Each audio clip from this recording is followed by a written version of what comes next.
Cincinnati, everybody, on the final Sunday of the NFL's regular season. Today, it's the Baltimore Ravens and the Cincinnati Bengals. Since taking over as the Ravens starting quarterback, Eric Zeier has led Baltimore to 2 straight wins over Seattle and Tennessee. While 36-year-old Boomer Esiason has taken the Bengals to 3 wins since becoming their starting quarterback and has them as the hottest offense in the NFL. Hi, everybody. I'm Jim Donovan, along with Beasley, Reece, Boomer Esiason. Not only Beasley is he playing well, but he has everyone else playing well, too. Well, for my money, he's the comeback player of the year. I can't think of a single player in the National Football League with a greater impact on his team than Boomer over the last month. You see the numbers. The numbers are staggering. His Lazarus-like return from the dead, 11 touchdowns and 2 interceptions. And, Jim, he's got a rookie running back named Corey Dillon who's putting on a show. He's a great one to watch today. Now, the Ravens are starting to play pretty well, and how are they doing it? They're doing it with young players. I mean, this is a team of the future. Put them on the stock market. I invest heavily. Look at Jonathan Ogden, and these are first and second year players. Lewis leads the league in tackles. Jermaine Lewis leads it in punt return. And Peter Bolwell needs 1 sack to tie the all-time rookie sack record. And today we'll watch the Iron Man, Ernest Byner.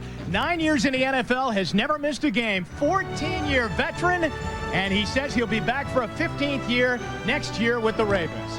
Coming up, the kickoff. You're watching the NFL on NBC. Bruce Coslett on the Bengals sideline. Look at the Bengals in their final home game. 8 of the last 9 years they've won it. And look at Coslett here in Cincinnati. Tough to beat. Boy, he's hard to beat at home. Now, only 1-7 on the road this season. That's been the problem. But like last year, Coslett got him to turn it around, and Boomer, a big reason down the stretch here. Back deep, Eric Bieniemy. There he is, number 21. James Hunden will be back deep with him. Matt Stover has it up on the tee, and we're set to go on a beautiful day on the final Sunday of the NFL's regular season, and we're glad you're spending it with us. It will be Bieniemy right at his 10.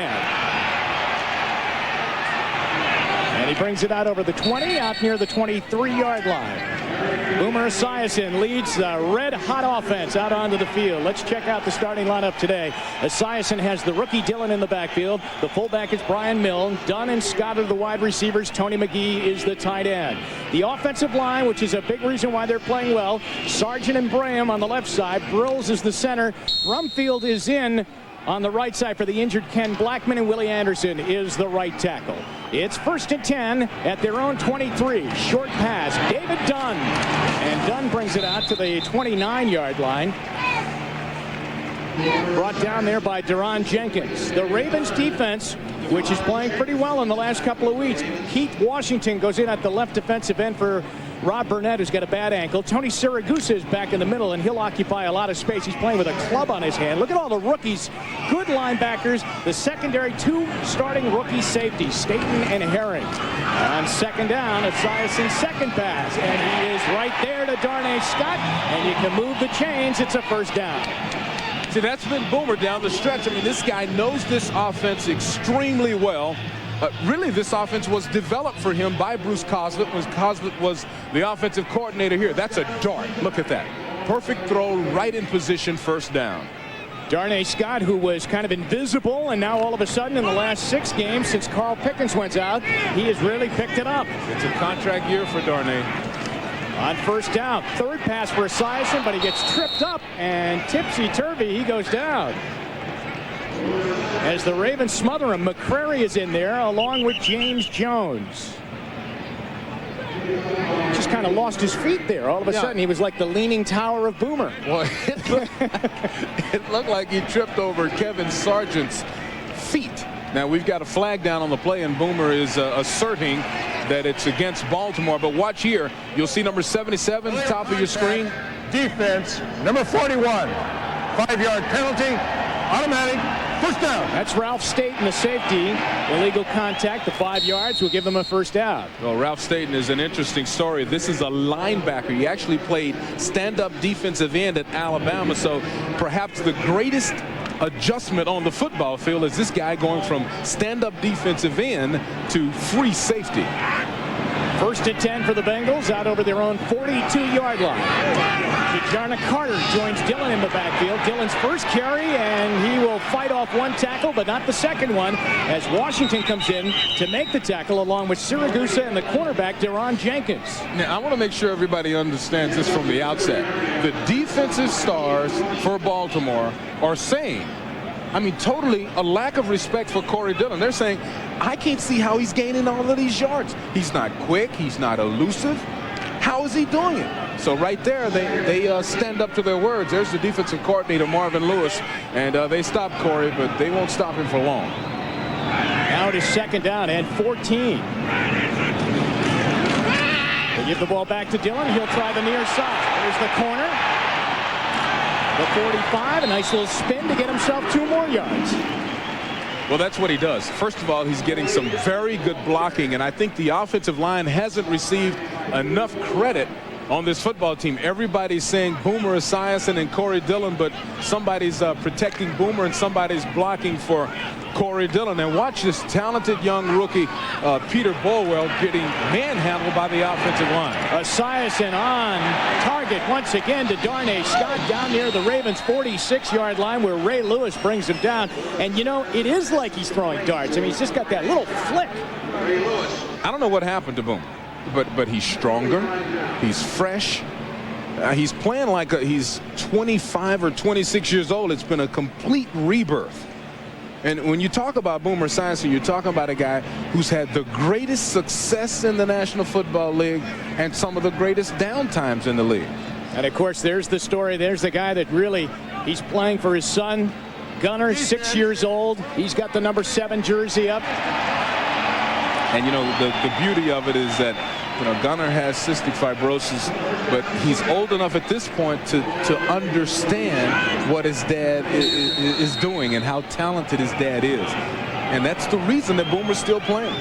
Bengals got a first down at the 46 of Baltimore. Back to Dillon. Pretty good lick put on him at the 45-yard line. The ball came loose. The Ravens are saying that they were on it. Whistles are blowing. Let's see if they rule that Dillon was down. Ray Lewis in on every big hit, along with the rookie linebacker, Jamie Sharper. And it looks like it will be second down and no fumble. Another viewing note. You watch these linebackers for the Baltimore Ravens. Look at Ray Lewis finding the play, adjusting, and then coming up. That's good safety play, good linebacker play, all about. Boomer's got the Bengals really moving in a hurry-up style fashion. There's Marco Battaglia. He's the tight end all the way down near the 10. 35 yards and another first down. I can't emphasize how well Boomer knows this offense. This is Boomer's offense. This offense was designed by Coslett with Boomer in mind. Jeff Blake watching from the sideline. He's relieved of his starting duties by Boomer. And Coslett wants him to really watch the way Boomer runs this offense. And he's watching him run it perfectly on the first drive. Dillon inside the 10, down near the 9-yard line. Ray Lewis again on the tackle, along with, coming up to make the tackle, Michael McCrary. Well, the defensive players for the Ravens are very upset that Ray Lewis isn't a starter in the Pro Bowl. I mean, they went crazy about, look at him go to the football. He leads the National Football League in tackles. He needs 3 or 4 to go over 200. He might be over 200 already for the season. Second down. The motion man is Darnay Scott. Boomer into the end zone. Touchdown, Battaglia.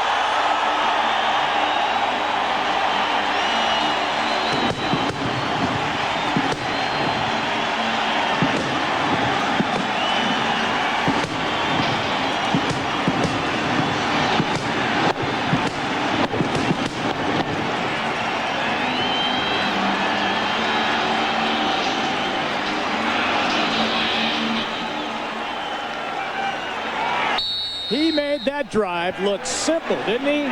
All the way down the field. Everything worked except one running play when Dillon was tossed for loss. Extra point Pelfrey, and the kick is good. It was all Boomer the first time down the field. He throws the touchdown pass. The Bengals lead 7-0. This is the NFL on NBC. The NFL on NBC is brought to you by KFC. When you're on the go this holiday season, Colonel's strips make it easy to get a little KFC. By Genuine Chevrolet, the cars more Americans trust. By Compact, the most popular computer in the world. And by Budweiser, Beechwood aged for a crisp, clean, classic taste. Welcome back to Cincinnati, where Marco Battaglia catches a Boomer Esiason touchdown pass. Esiason 5 for 5 on that drive down the field for 66 yards, and the Bengals lead 7-0. Nobody's been able to really stop the Bengals offense since Esiason came in as the starter, and the Ravens didn't do it on that first defensive try. Here's Jermaine Lewis. Good return man out to the 20. Andre Collins, though, takes him down on the play. You know, the touchdown was just Ralph Staten, number 41, versus Marco Battaglia. Battaglia will come all the way across the field, and Boomer is so patient. He'll just wait. He gets very good protection up front. You see Staten gets a couple of steps behind, really, from the start of the play, just off the line of scrimmage. Good throw, good play. And then here's your touchdown, just really deception. Staten, once again, number 41. Remember, I told you he was a stand-up defensive end in college. They tried him at linebacker. He's playing free safety because of injuries and struggling right now. On first down, Eric Zier hands the ball off. It goes to Bam Morris, and Morris brings it out over the 20-yard line near the 25. Here's the Ravens offensively. Eric Zier getting his third straight start, relieving Vinny Testaverde. He's got Bam Morris in the backfield. They'll go with two tight ends, Kinchin and Eric Green, and Michael Jackson and Derek Alexander, two big wide receivers. And a big offensive line topped off by that great left tackle, Jonathan Ogden, second year going to his first Pro Bowl. Williams, New Year, Blackshear, and Zeus, Orlando Brown, 77 at the right tackle. On 2nd and 7. Trailing 7-0. And this offense now for the Ravens will have to keep pace with the Bengals offense. Bam Morris a second try. And Gerald Dixon and Steve Tovar, the two linebackers, make the tackle. The front three, Copeland, Von Oelhoffen, and Dan Wilkinson is back in the lineup after being down with a bad neck. And then the rest of the Bengals defense, really with good linebackers playing well the last couple of weeks. Francis Tovar, Billy Granville is in for Ricardo McDonald. Ashley Ambrose is playing with a broken thumb. He's got a cast on it. Jimmy Spencer is in for the injured Corey Sawyer. Crowd is into the game early, aren't they? 3rd down and 5 from the 27. Zier needs a timeout. So the Bengals offense that was really rolling, and the Ravens offense stumbling a little, and we'll be right back. Here's a perfect example of how disguising your defense can affect an offense. This looks like man for man across the board and maybe a blitz. And then at the last second, watch how Myers, Greg Myers, number 31, runs out, goes to a double zone. Good defensive play by Sam Shea, coming up and knocking the ball away from the tight end Eric Green on 3rd down and 5, and so it's 4th down. And to finish that thought, young Eric Zier, the quarterback, tried to change the play again, ran out of time, and that's why they had to call the timeout. Now on this one, this is just a great break on the ball. Very good position by the man that I call Shea, Sam Shea, as in James Bond. That's a great name. Had to reach for that snap. Myers calls for a fair catch. And then he got hit at the 32, but his own man might have blocked the Raven defender coming down, John Williams, right into him, and that's the case. And we'll be back with Boomer Esiason and the Bengal offense for their second try right after this. There's Gunnar Esiason having a good time. His dad's off to a perfect start so far and is back into the Bengal huddle. 5 first downs on that first Bengal drive, and 5 for 5 passing for 66 yards and a touchdown to Marco Battaglia. The ball is out over the 30-yard line at the 31. First down, Bengals. To Corey Dillon.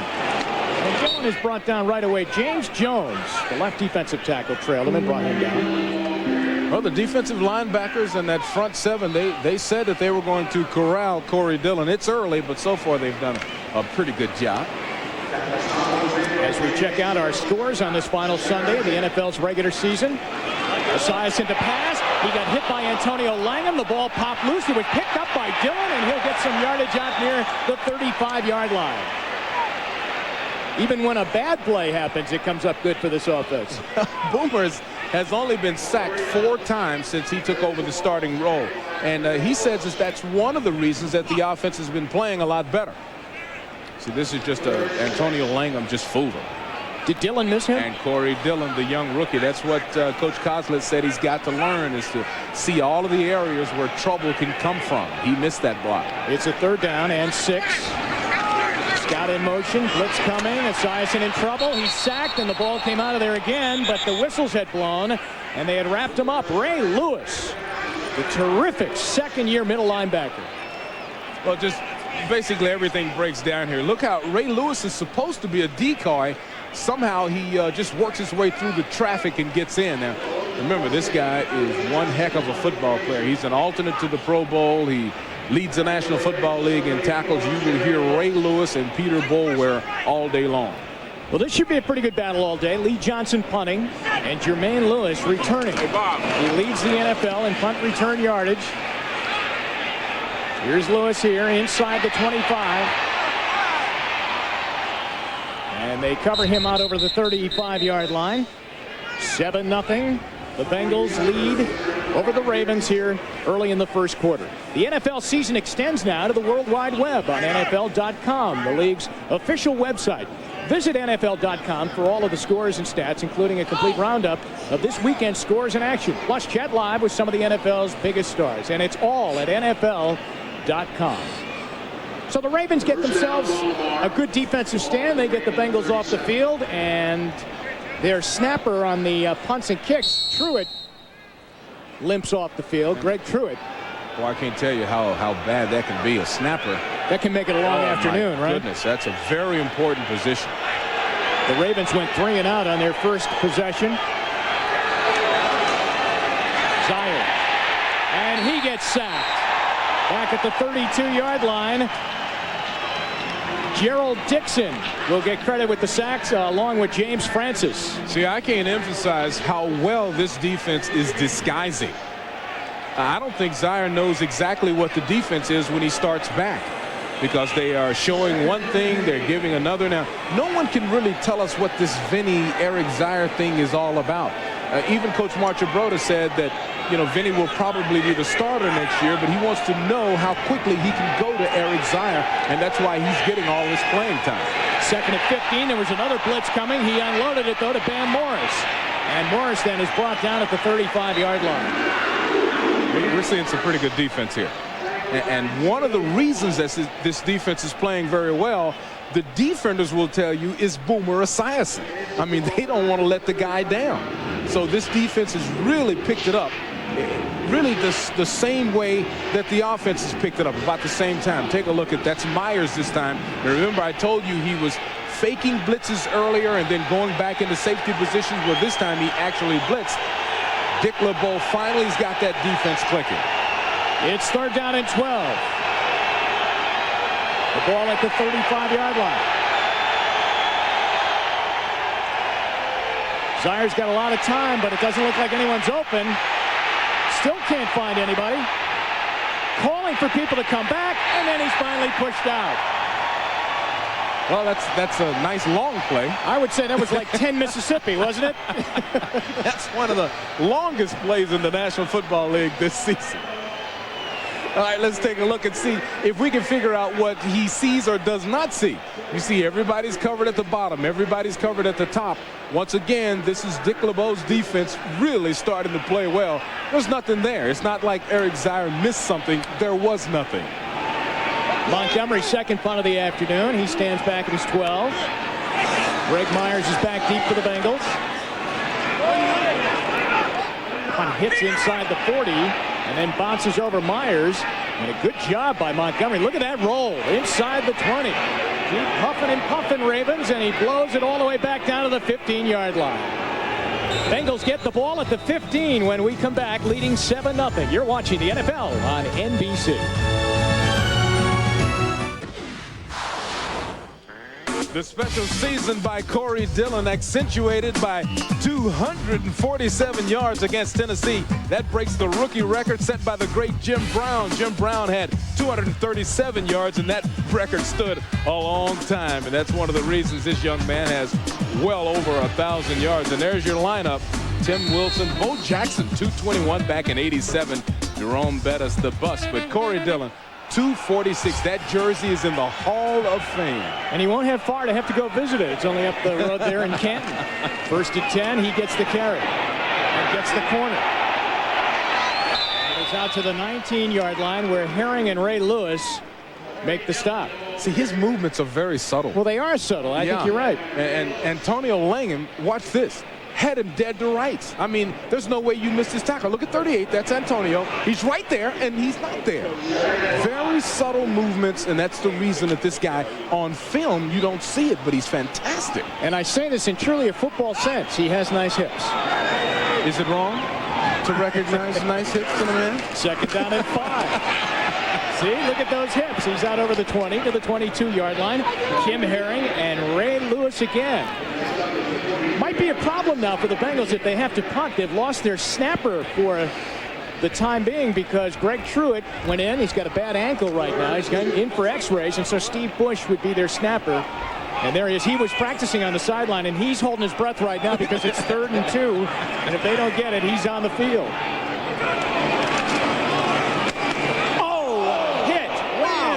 Stick right there. Flying through is Larry Webster along with Tyrus McLeod, the linebacker. And so, Mr. Bush, come on out and snap the ball. Let me tell you something. This defense, the youth and the talent on this defense is phenomenal. Listen to this.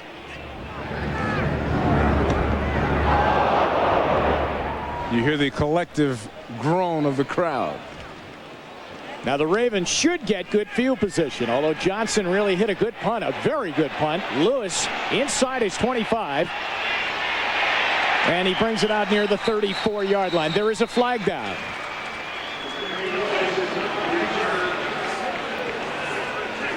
Gary Lane is our referee today. First time with him today. And it's going to go against the Ravens, so now they will not have good field position as they'll be marched back. You know, you hate when that happens when you're a return man. I mean, you could do, what if he had broken that thing for 50? I mean, you can do all of this work and some guy on the other side of the field, sometimes you have to trust your return man to make a play, to make somebody miss. If you're in a bad position, you have to let it go, but you see it all the time. Really, you see it almost every game. Some guy will grab on. You see one of the coaches there saying, don't hold. Before the return, holding number 89 on the return team. 10-yard penalty. First down. A.J. Ofadale, the tight end, is flagged on the play, and that was Scott O'Brien lecturing on the Ravens sideline, the special teams coach. So the ball is moved back inside the 20-yard line. 7-0 Bengals lead. Remember, coming up, game 2. What a game, huh, Beasley? The Jets, the Lions, a playoff spot up for grabs. 2,000-yard rushing season hanging in the balance for Barry Sanders. He needs 131 yards. That's coming up next. Right now, Bam Morris from Zaire. Ooh, a pretty spin move on Billy Granville. Will get him a lot more yardage out over the 30-yard line to 32. Bam is deceptive also. A guy this big. Take a look at Minnesota and Indianapolis. That's a big game for Minnesota. Look out for Indianapolis after what they did last week, huh? Well, that's a team that's real hot right now, and unfortunately for Minnesota at the wrong time. Washington up 14-0 on Philadelphia. The Ravens got their first down of the afternoon on that catch by Morris, and he runs it out to the 35-yard line. Tackled by Gerald Dixon. And it will be second down. This is classic Bam. See, that's zone blocking. The line just kind of moves to the left, and 75, Jonathan Ogden with a corner ceiling block. This guy's an all-pro, and you see why right there in his second year out of UCLA, opening that crack for Bam Morris.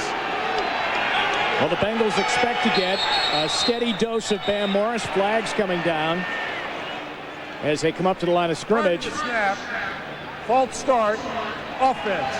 Number 86, 5-yard penalty, still second down. It's on the tight end, Eric Green.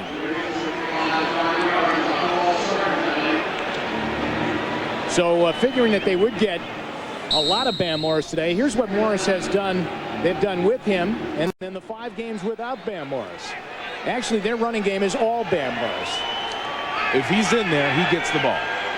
Zaire's got 2nd and 11 from his own 30-yard line. The Ravens trail 7-0. Morris again, ripped down from behind. Getting him by the jersey is John Copeland. To the Bengals defense, Beasley. Now, Dick LeBeau comes over here, and a lot of people have wondered about the defense.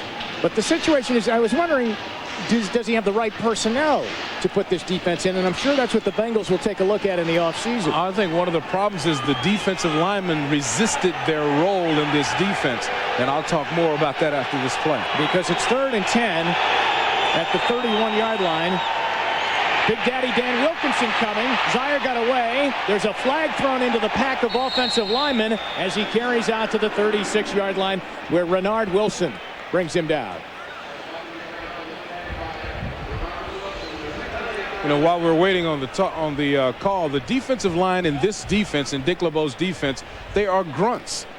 It's holding against the Ravens. And what I mean by that is their job is to grab the offensive lineman and on the offense, number 67. Penalties decline. 4th down. grab the lineman, allow the safeties and linebackers to make the plays. That's why Greg Myers and Sam Shade lead this team in tackling. 83 and 75 tackles respectively. That's unusual. Montgomery to punt again. The penalty was on the center, Quentin New Year. And on 4th down, the Ravens will punt. Closing seconds of the first quarter. Myers backpedals to his 15 and gets brought down there by John Williams. Good special teams play by Williams. 11 seconds to go in the first quarter. Here's Boomer Esiason, who has taken over the offense, an offense that, as you said earlier, Beasley, was really kind of geared towards him in the first place. And then there's the Jeff Blake factor and what happens to him.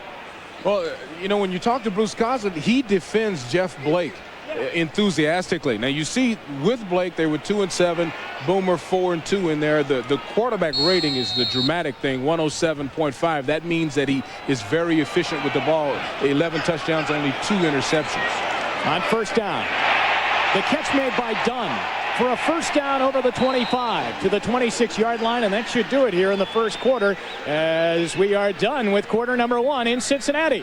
The Bengals lead over the Ravens by a score of 7-0. And we'll be back to Synergy Field. You're watching the NFL on NBC.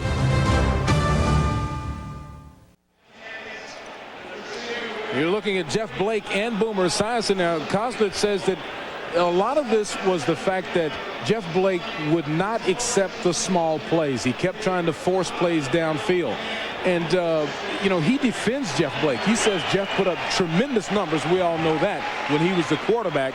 But it's probably doing Jeff a lot of good to watch Boomer and to watch the way he accepts the little plays underneath and sets up the bigger plays. He doesn't really push it. 1st and 10 on the first play of the second quarter. Here comes Corey Dillon to the Bengals sideline and dumped down at the 28-yard line. Let's check in with Greg Gumbel right now for an update as we go off to New York. All right, Jim, we'll take you off to Minnesota, where the Vikings have come back after an early Colts touchdown. Randall Cunningham, 16 yards. Great catch by Chris Carter at the back of the end zone to tie the game at 7. If Washington wins, the Vikings need a win to make the postseason. And right now, the Redskins are leading the Eagles 14-7. Jim? All right, thanks, Greg. 7-0 here. Cincinnati in the lead. Second quarter. Esiason on 2nd and 7. Down the middle. McGee's open. Couldn't get it at the 50-yard line. Boomer found a hole in the middle of that defense and knew that he was that close to a big play. You can look at his body language. It lets you know everything right there. And this is a double zone. In a double zone, the weakness is in the middle of the football field because the safeties have these outside areas. So you can see Boomer's reaction. He knows, he read it probably before they even snapped the football, knew that it was going to be available, and for one rare moment in the last month of football, he missed it. First incompletion of the day. 6 out of 7. What a start. A lot of people coming on this play, so he dumps it to Hundon for a 1st down to the 41. The hot receiver, right? Don't blitz a veteran. You don't go there with Boomer Esiason. He sees it right away. He knows exactly what. Now watch how he leads him with the football to pull him away from the defender. That's accuracy. This man cannot retire. So it's another first down for the Bengals. The ball is out at their 41-yard line. He is 7 of 8 throwing the ball today. Fakes the draw to Dillon, then gives it to him on a pass. And Dillon is brought down by Lewis and Boulware for a short gain out near the 44-yard line. Well, if the Ravens are getting anything done, they are backing up their words to me in the meeting yesterday that they will not allow Corey Dillon to get loose here, that they can't figure out how in the world he's running over people. I mean, it's early in this football game, but Coach Lewis's guys are corralling young Corey Dillon so far. Second down, 6.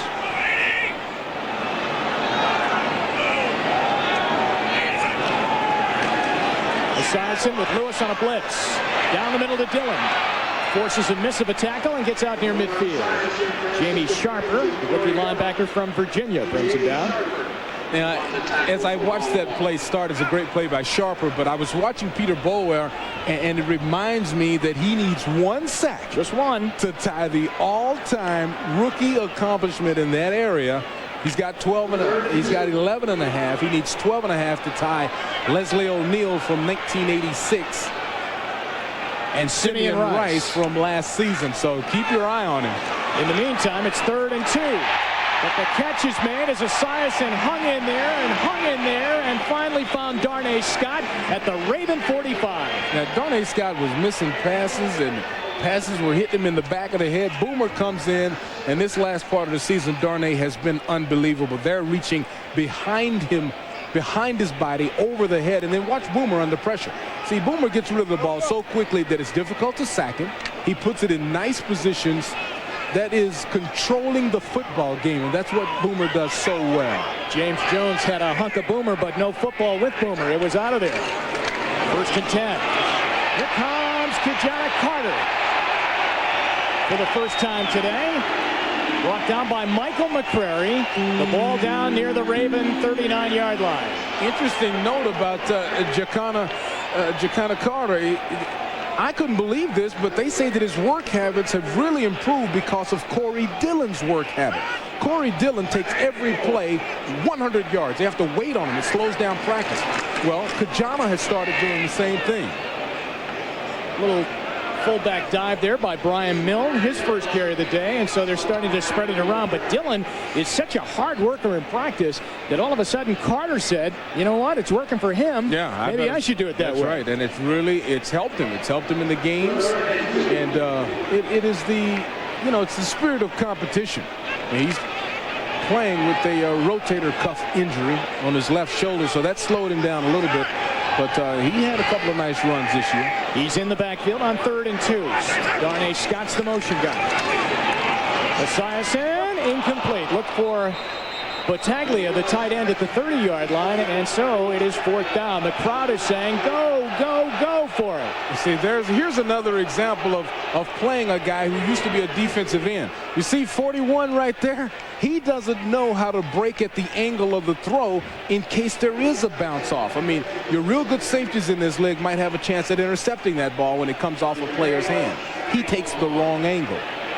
Lee Johnson's job now is to just bang this one out inside the 20-yard line. Jermaine Lewis is back, and Johnson hits a shot way up into the air, and we'll see where they mark the ball out at the 13-yard line. So a good job done by Lee Johnson. It will be Ravens ball when we come back. They trail 7-0, and you're watching the NFL on NBC. The NFL on NBC is brought to you by Dean Witter. There are many ways to measure success. We measure it one investor at a time. By Acura, the true definition of luxury, yours. By Gateway 2000, direct personal computers. And by Ericsson mobile phones. Catch the excitement. 10 minutes and 40 seconds remaining in the first half. And the Ravens trailing 7-0. They're backed up now at their own 13-yard line. Eric Sire Looking, finds Michael Jackson out beyond the first down marker, and he's out over the 20 to the 24-yard line.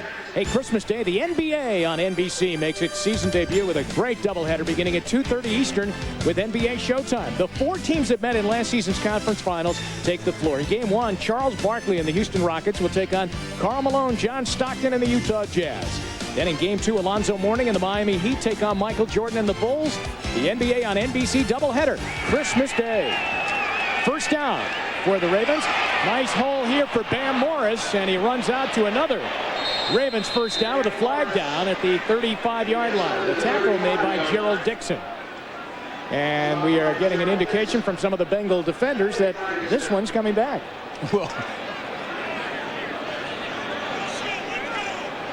and it will be the second holding call on the Ravens offense. well, it must have been at the point of attack because the blocking was superb. I mean, normally Holding offense. Number 69, 10-yard penalty, still first down.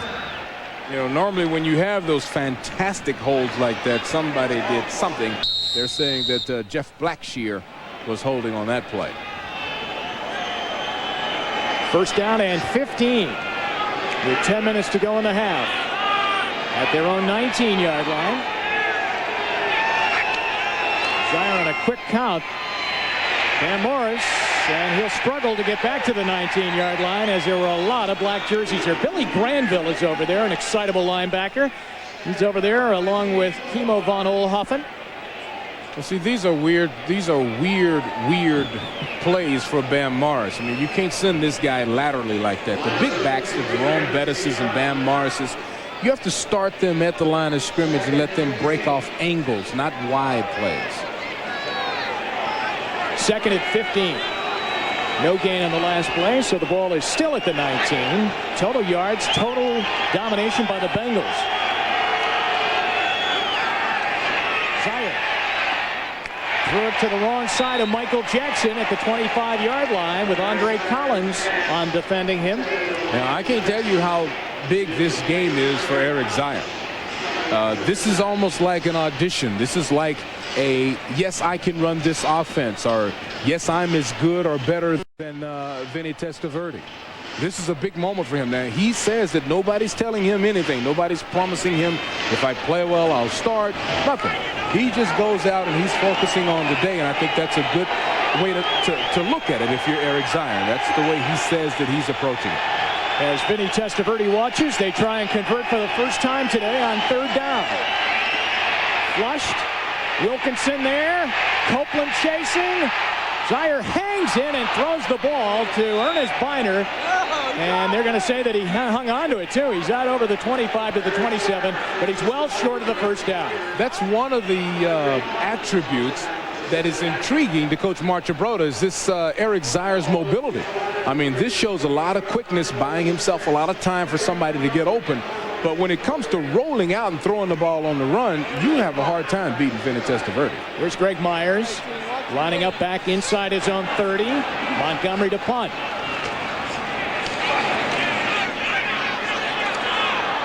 Myers makes the fair catch at about his own 35-yard line. 8:22 to go in the first half, and we'll be back with the Bengals leading 7-0.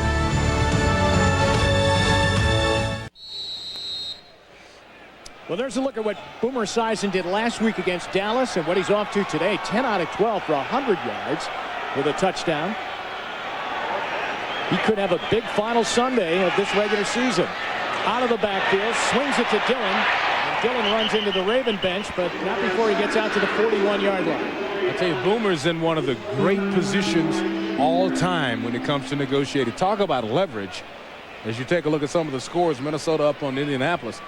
Boomer will be negotiating with the Bengals, and they've already, some reports say they've offered to tear up his 700 and some, there's the owner, Mike Brown, $700 and some $1,000 contract and offer him millions to come back. Corey Dillon. Not much there. Larry Webster and Ray Lewis bring him down. Plus, he's negotiating with the networks at the end of the season. Millions on the table there. He told us in our meeting yesterday that he was offered a very lucrative and prominent opportunity. He wouldn't go any further than that last year to leave football and go into the booth or the studio as a studio host for some network. He wouldn't name which one. So talk about a guy in a great position. That's Boomer Esiason. 3rd down and 4. He has 3 agents, one for football, one for entertainment, one for books. Steps away from the rush. There's a flag down as he throws to the 50-yard line.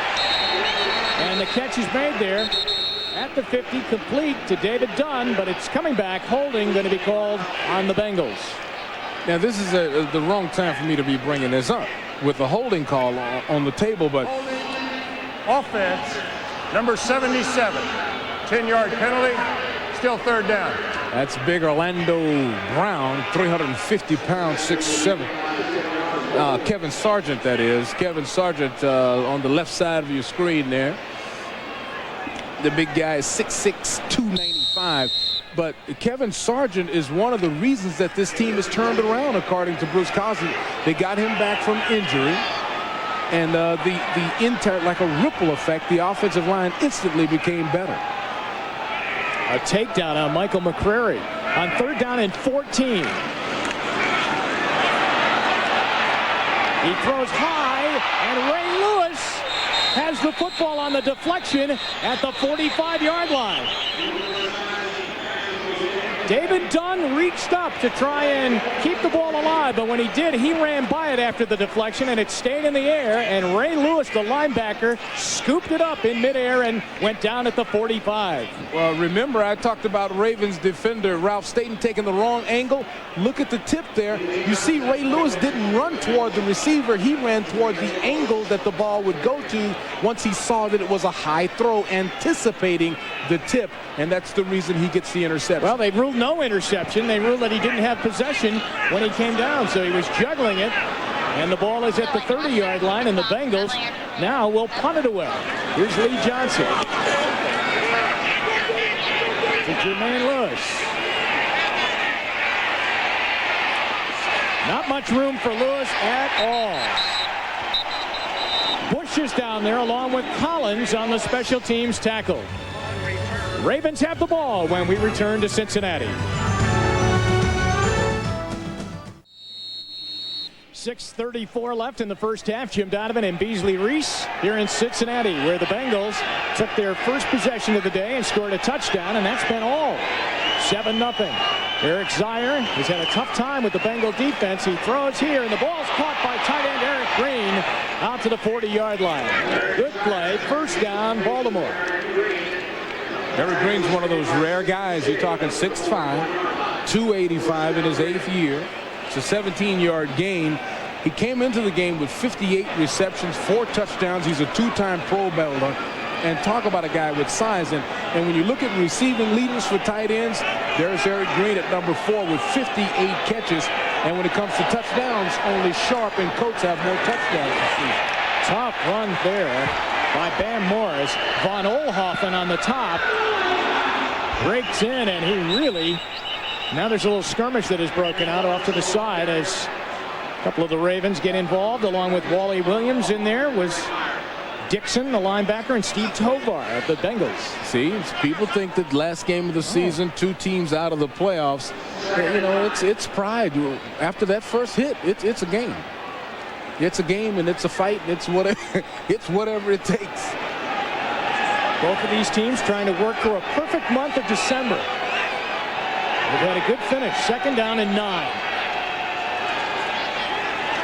Zier looking long from Michael Jackson. He got behind Jimmy Spencer, but the ball thrown too far at the 25-yard line. I was wondering when they were going to go after Spencer. He's in there starting for Corey Sawyer.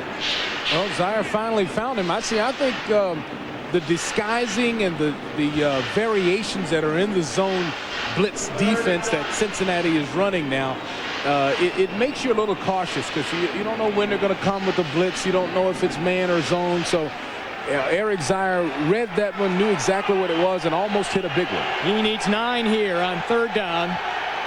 Bengals on defense on defending 3rd down have not been good. 30th. The catch is made by Jermaine Lewis, and then he finds the right alley and takes it into Cincinnati territory to the 45. Instead of going wide then after he made the catch, he took it right up the middle. Smart play by the receiver, but even, the people that make this work is the line. Take a look at that. I mean, they just wiped out the defenders, allowed Eric Zier to look around and find Jermaine Lewis. And Jermaine really has been the spark around here. You remember he got 1,884 total yards coming in, 2 punt return touchdowns against Seattle. The guy always makes play. He's a budding star in the National Football League. Bengals call a timeout defensively. And we'll return with 4:39 to go in the first half. 7-0 Cincinnati in the lead. Ravens are moving, though. This is the NFL on NBC. Christmas weekend here on NBC. Get ready to... It's a double dose of the Mighty Ducks. Quack attack is back, Jack! The Mighty Ducks, Friday at 8. We really stink. D2, The Mighty Ducks, Saturday at 8. Christmas weekend on NBC. Double Ducks coming up. We're talking 2 Ducks back-to-back. That's right. No waiting. No waiting at all. It's like Zier. He better duck. Because I'll tell you what, Dixon was coming on the blitz, and he didn't duck early enough, and so that's the 3rd sack of the day for the Bengals defense. Oh, boy. Well, they call this place the jungle. At one time they did. Yes, and Boomer was a big part of that jungle thing, and boy, I tell you what, Zier did duck just barely at the right time. Well, now it's 2nd down and 17. It seems every time the Ravens get themselves into pretty good position, either the Bengals come up with a good defensive play or there is a penalty called against them. 6 play coming up here on the drive with 4 minutes to go in the half. They trail 7-0. To the middle of the field and about the 48-yard line. The catch is made there by Derek Alexander, his first catch of the day for short yardage, and they'll still be 3rd down and long. Minnesota still leading in that crucial game for them, 10-7 over Indianapolis. But look at that score. I mean, there's a 3-12 team playing hard, knowing that they can be the spoiler today. Well, I did a couple of Indy games, and when I did them, the key stat was like 6 games by 6 points or less. I mean, they had one of those seasons very much like the season that the Ravens had. The Ravens lost a lot of games by just a very few points. I mean, they lost 5 games by a total of 13 points. 6 of the last 8 decided by 3 points or less. So a team very similar to Indianapolis, the Baltimore Ravens. On 3rd and 12, an all-out blitz. They got him back at the 45. Sam Shade, along with Renard Wilson, get Zier, 4th sack for the Bengal defense. Well, that's one of the great names in football, Shade, Sam Shade. Here he comes right here. Shade, with his private detective name, sneaks in undercover and comes up with the sack. Greg Myers stands back at the 10-yard line. Here's Montgomery. And that is going to bounce into the end zone and out of the end zone for a touchback. So the Bengals will get the ball at their own 20-yard line. And Montgomery upset with himself that he wasn't able to get him out and knock it down inside the 20. A fashion note right now, those are the fingers of Greg Montgomery, the fingernails of Greg Montgomery. Well, they say that that's big. A lot of men are doing that now, and I ask you, is it wrong? It's not big until you do it, partner. No, I wouldn't. It's not going to be big for a while. But I ask you, is it wrong for a man to paint his fingernails? I think so. The 20-yard line. Ask Dennis Rodman, is it wrong? 1st and 10 for Esiason. Battaglia went in motion, and here's Dillon into the secondary to the 35. Deron Jenkins brings him down.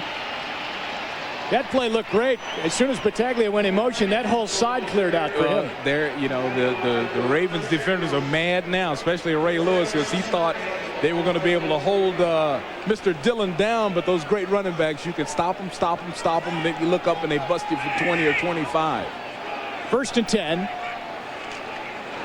Dillon again. And he actually tripped over his own offensive lineman and then got back up. He tripped over Sargent and turns it into about a 6-yard gain out over the 40-yard line. Okay, see, there's a little relaxation by the defense. They thought he was down. They relaxed. He's still playing football. he jumps up because he's got something to prove. Remember, Dillon is trying to maintain his separation from Warwick, Dunn, and all of the other hot young rookies so that he can lead the rookie rushers. Esiason hit, throws, incomplete out at the 42-yard line. He avoided a sack, and we're down under 2 minutes now. 1:58 left here in the first half. Esiason to the sideline to try and get some more points. We'll be back after this. A look to one of the tough plateaus to reach in a game. 200-yard rushing games, and they're a little bit more plentiful this year. Look at Corey Dillon, though, right up at the top. 246. That's an NFL record with the total 7 this year. Well, it's happening because of the zone blitz. The nature of that defense is you commit so much to the line of scrimmage that if the guy breaks that initial wave, it's an 80, 90-yard run. I saw a couple of Barry Sanders games, and he'd have 3 yards, 1 yard, 2 yard. Then he'd catch him in a zone blitz and go 80. And so people are saying all of a sudden that Barry Sanders has gotten faster, that no, he's breaking those zone blitzes, and people are having to turn around and come and chase him. Here's some of the best games all time. Walter Payton, 275 yards back in '77. But that night here in Cincinnati, look at what Dillon did against the Tennessee Oilers, and a game that the Oilers needed so badly because they were on a little playoff run, and yet he stung them. And they are a classic zone blitz team. And the pass is incomplete at the 49-yard line. Hunden was the intended receiver. Kajana Carter was standing over on the sideline, right near the sideline in the active playing field at the 50, holding his hands up, wondering why Boomer didn't give him the ball. He was wide open. He's still wondering. I don't know if you want to do that to Boomer. No, you don't want to go there. This is Boomer's team. There's Jermaine Lewis, and there's Lee Johnson.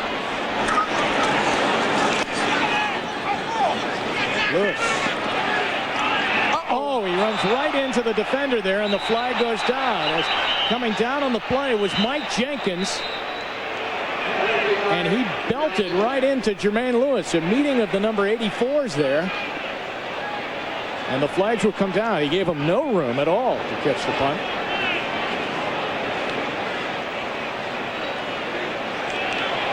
And the officials confer with 1:46 left here in the half. The only thing they could possibly be discussing is whether or not the signal for fair catch was raised early enough. Because you don't have to give them, you have to give them the opportunity to catch the ball. There's no yardage. There's no 2-yard rule like in college or high school. Invalid fair catch signal, number 84 on the receiving team. 5-yard penalty, first down. There can be no penalty for running into the kicker on an invalid fair catch signal. See the last second? You see that little fake wave? So I knew that was the, see, look right there. That's just not enough. I mean, the kid doesn't have time to get out of the way when you do that at the last second. Now, only one who has done it would know that that's it. Well, that's what that was. A fake wave. Well, it's one of those waves that keeps you from getting killed now. Here's what's coming up at halftime. It will be Greg Gumbel with Joe Gibbs, Chris Collinsworth, Sam Weiss, scores and highlights from the final Sunday of the NFL's regular season, and a feature on Otis Smith. So we'll be heading back to New York to check in with 1:46 to go here in the first half. Cincinnati leading 7-0. There's Jonathan Ogden, and the Ravens as a team are irate over that call. Well, Jonathan Ogden is not a guy you want to upset. He's looking at the ref almost like, you want a piece of me? Now, this is a very cerebral, extremely intelligent man, so I know he's pleading a very intellectual case right now. Well, they went from thinking that the penalty was going against Cincinnati, and now the penalty is on them. So it's back inside the 20 at the 17-yard line. Coach Marchibroda's upset too. Wow, this penalty and sack yard 62. And they only have 67.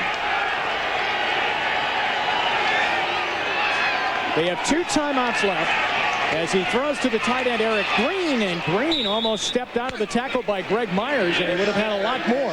He'll get the first down out at the 29. See, Green is one of those freaks of nature. I mean, a guy that big is not supposed to be so supple with his hands and so, you know, loose and elusive with his movement, but he certainly is. That's why he's a 2-time Pro Bowler. First down, Alexander. over the 40-yard line and gets out of bounds. That will be another first down, and with a minute 17, Zaire has hit 2 in a row in this hurry-up offense. Well, he's got it going, and he's been married for 10 months. His wife's name is Carrie, and Carrie's probably, you know, breaking the TV set right now because Zaire's made a couple of real good passes to get the team moving right there. Now she's here. Oh, she's here for the game? She got tickets for the game, and she is good here for today. her. Good for her. To the 41-yard line, 1st and 10. With a minute 17 left. They trail 7-0. He steps out of the pocket and tried to throw it to Ernest Biner. He threw it right over his head because the pressure was coming, and your man Sam Shade was right in the middle of it again. Shade. Sam Shade. I love that man. Good little player, too. I mean, you watch him play a game, and I've covered a couple of Bengals games this season. You watch the entire game, and you'll start calling Sam Shade's name. I think he's got a bright future in this league. He's a leading tackler on the team with 83, and that's by design of this defense. The linebackers and safeties make all the tackles. A lot of people up on the line of scrimmage now defensively for the Bengals, and they drop off again on 2nd and 10. Zaire throws, looking for Eric Green, and there was a lot of traffic there because Alexander was crossing on the other side. Good point. That's a classic quick slant, quick out route. Quick slant by the wide receiver, quick out by the tight end. And if the timing is just wrong, they'll be in about the same spot when the quarterback lets it go. So each guy is thinking the ball is intended for the other guy. Zaire comes out looking at that Bengals defensive alignment, which, as Beasley has pointed out, has puzzled him a couple of times. See all the jumping up on the line of scrimmage? 3rd down. Jackson. Incomplete. The ball was high with Tito Paul on the coverage, and it's 4th down, and the Ravens will have to give it up. You see Greg Meyer, number 31, right in the middle. All of those things, it crowds the vision, although that ball probably should have been caught. Crowds the vision of the quarterback, and you have a sense of urgency that perhaps isn't real. The snap from the 41-yard line. It hits at the 25, and then Myers grabs it at the 20 and goes out to the 21-yard line. There's a flag down. I love it when they do that, Jim. I love it when they catch them off the bounce like that when everybody's thinking they're going to let it go. You can save 10, 15 yards of field position for your team by having that type of nerve. The penalty will be against Cincinnati. So the line of scrimmage right now would be about the 20. And Boomer will have a long field to work with here, and 55 seconds and 2 timeouts.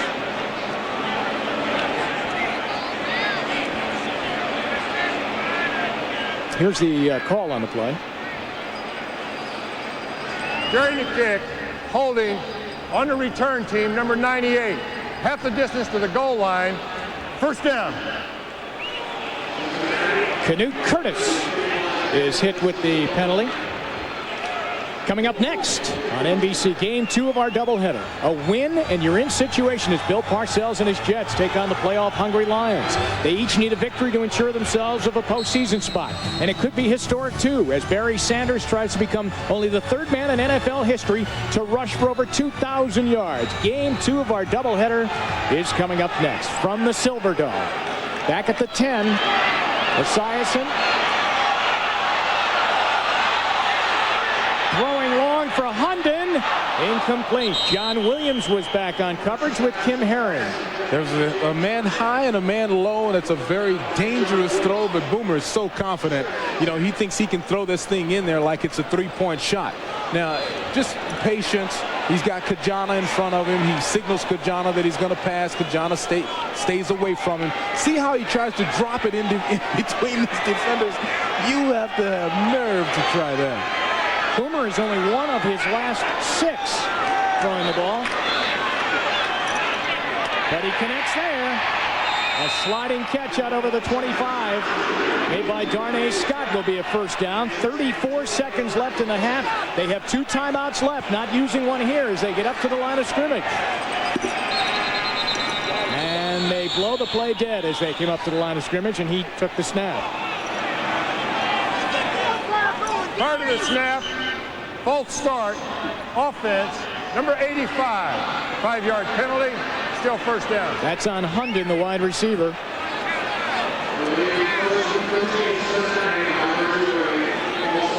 You know, I don't know of a cooler quarterback than Boomer Esiason. I mean, you think about it. Just the way he stands in the pocket.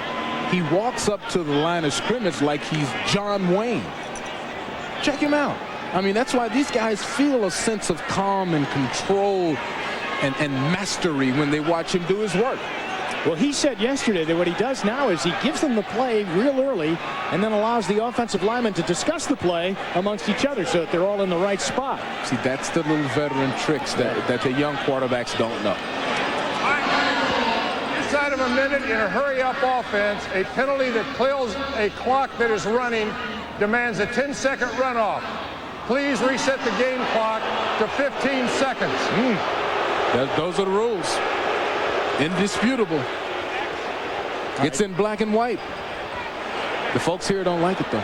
Now you're down to 15 seconds. They're bringing in 2 tight ends, and that would indicate that they're going to take a knee here, wouldn't it, Beasley, with 15 seconds left and just get into the locker room leading 7-0? Yes, it does. It certainly means that they're not going to Hail Mary or stretch it out. So smart move, and we can even see the Bengals start to move toward the locker room there. So that must be the decision. Clock has started, and our only score in the first half is on the first possession.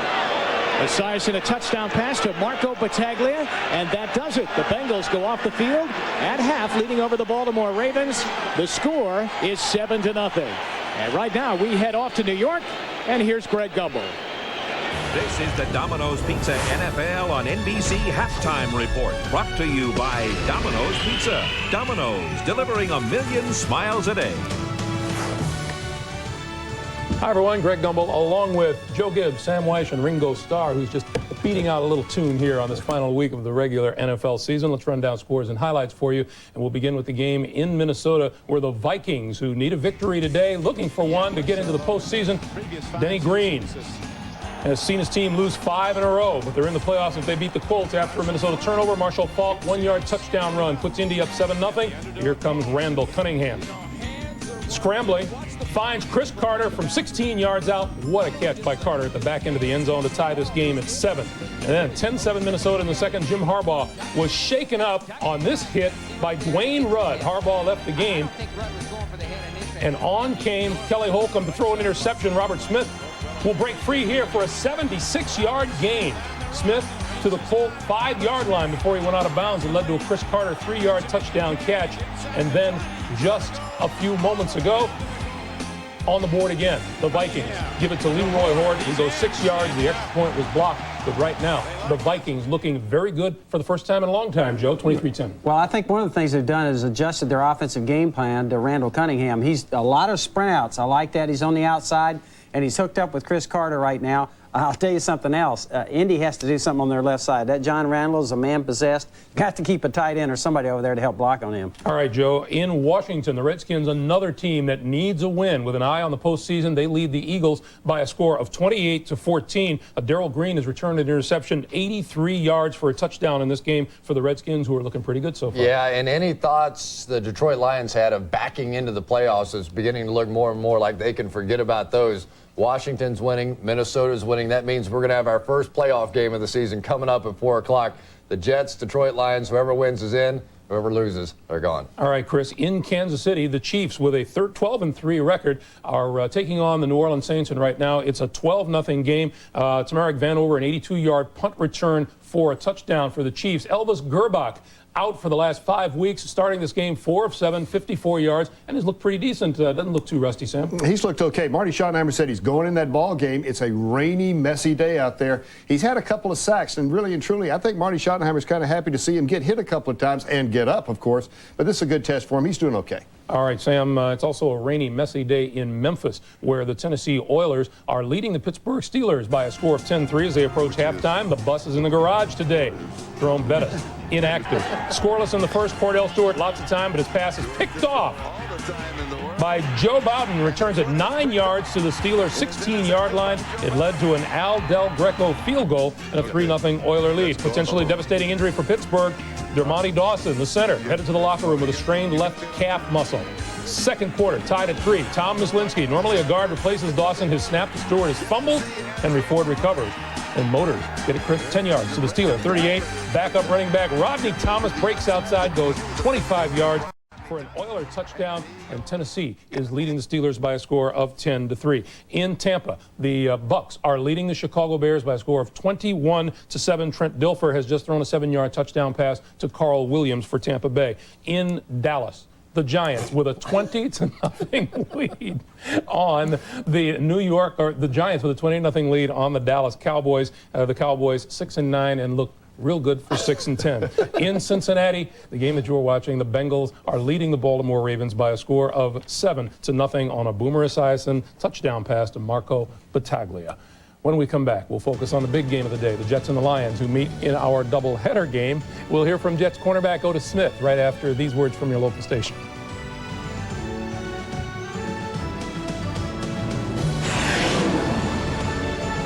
This is the Domino's Pizza NFL on NBC Halftime Report, brought to you by Domino's Pizza. Domino's, delivering 1 million smiles a day. Greg Gumbel back in our New York studio along with Sam Weish, Joe Gibbs, Chris Collinsworth. The doubleheader game that most of you will see is the New York Jets visiting the Detroit Lions. A Jets win puts them in the playoffs. A loss eliminates them. Detroit assures itself a spot as long as the Lions win. One of the keys will be how well the Jets cornerbacks Aaron Glenn and Otis Smith defend wide receivers Herman Moore and Johnny Morton. Smith returned 2 interceptions for touchdowns last week as the Jets beat the Bucs. He spoke with Phil Simms. You may knock me down and knock me down, but I'm going to continue to fight. And, you know, until you knock me out, we're going to battle. And I haven't been knocked out yet, and I don't plan on getting knocked out. Going for 6, and he's wide open, Tim Brown. Otis Smith has been burned twice. What a nightmare of a half for Otis Smith. He's been beaten on all 3 touchdowns. You know, I don't go on to somebody else's job and say you suck at your job. You know, maybe I'm not doing the job I'm supposed to be doing or as well as I could be doing it, but, you know, I'm out there working hard. And for a person to say you sucks, I think that's very degrading. This year, the New York media at times has been very harsh on you. It's how is the criticism from the fans and the media? How have you dealt with it this year? Well, I pretty much try to ignore it, you know, but the media, you know, they're in our locker room every day, and you know, they're asking me all these questions each and every day, so it's kind of difficult to ignore it. But, you know, I don't have that one-on-one contact with the fans. So, you know, I get some boos when I'm introduced at the beginning of the game. But a lot of balls are coming my way, and, you know, some I can't get my hands on, and, you know, the receivers catch them. And, you know, unfortunately, they've been, you know, some touchdowns caught on me. Now I think if I'm Marino, I locate where Otis, my man, Smith is. He's got it for the touchdown. Yeah!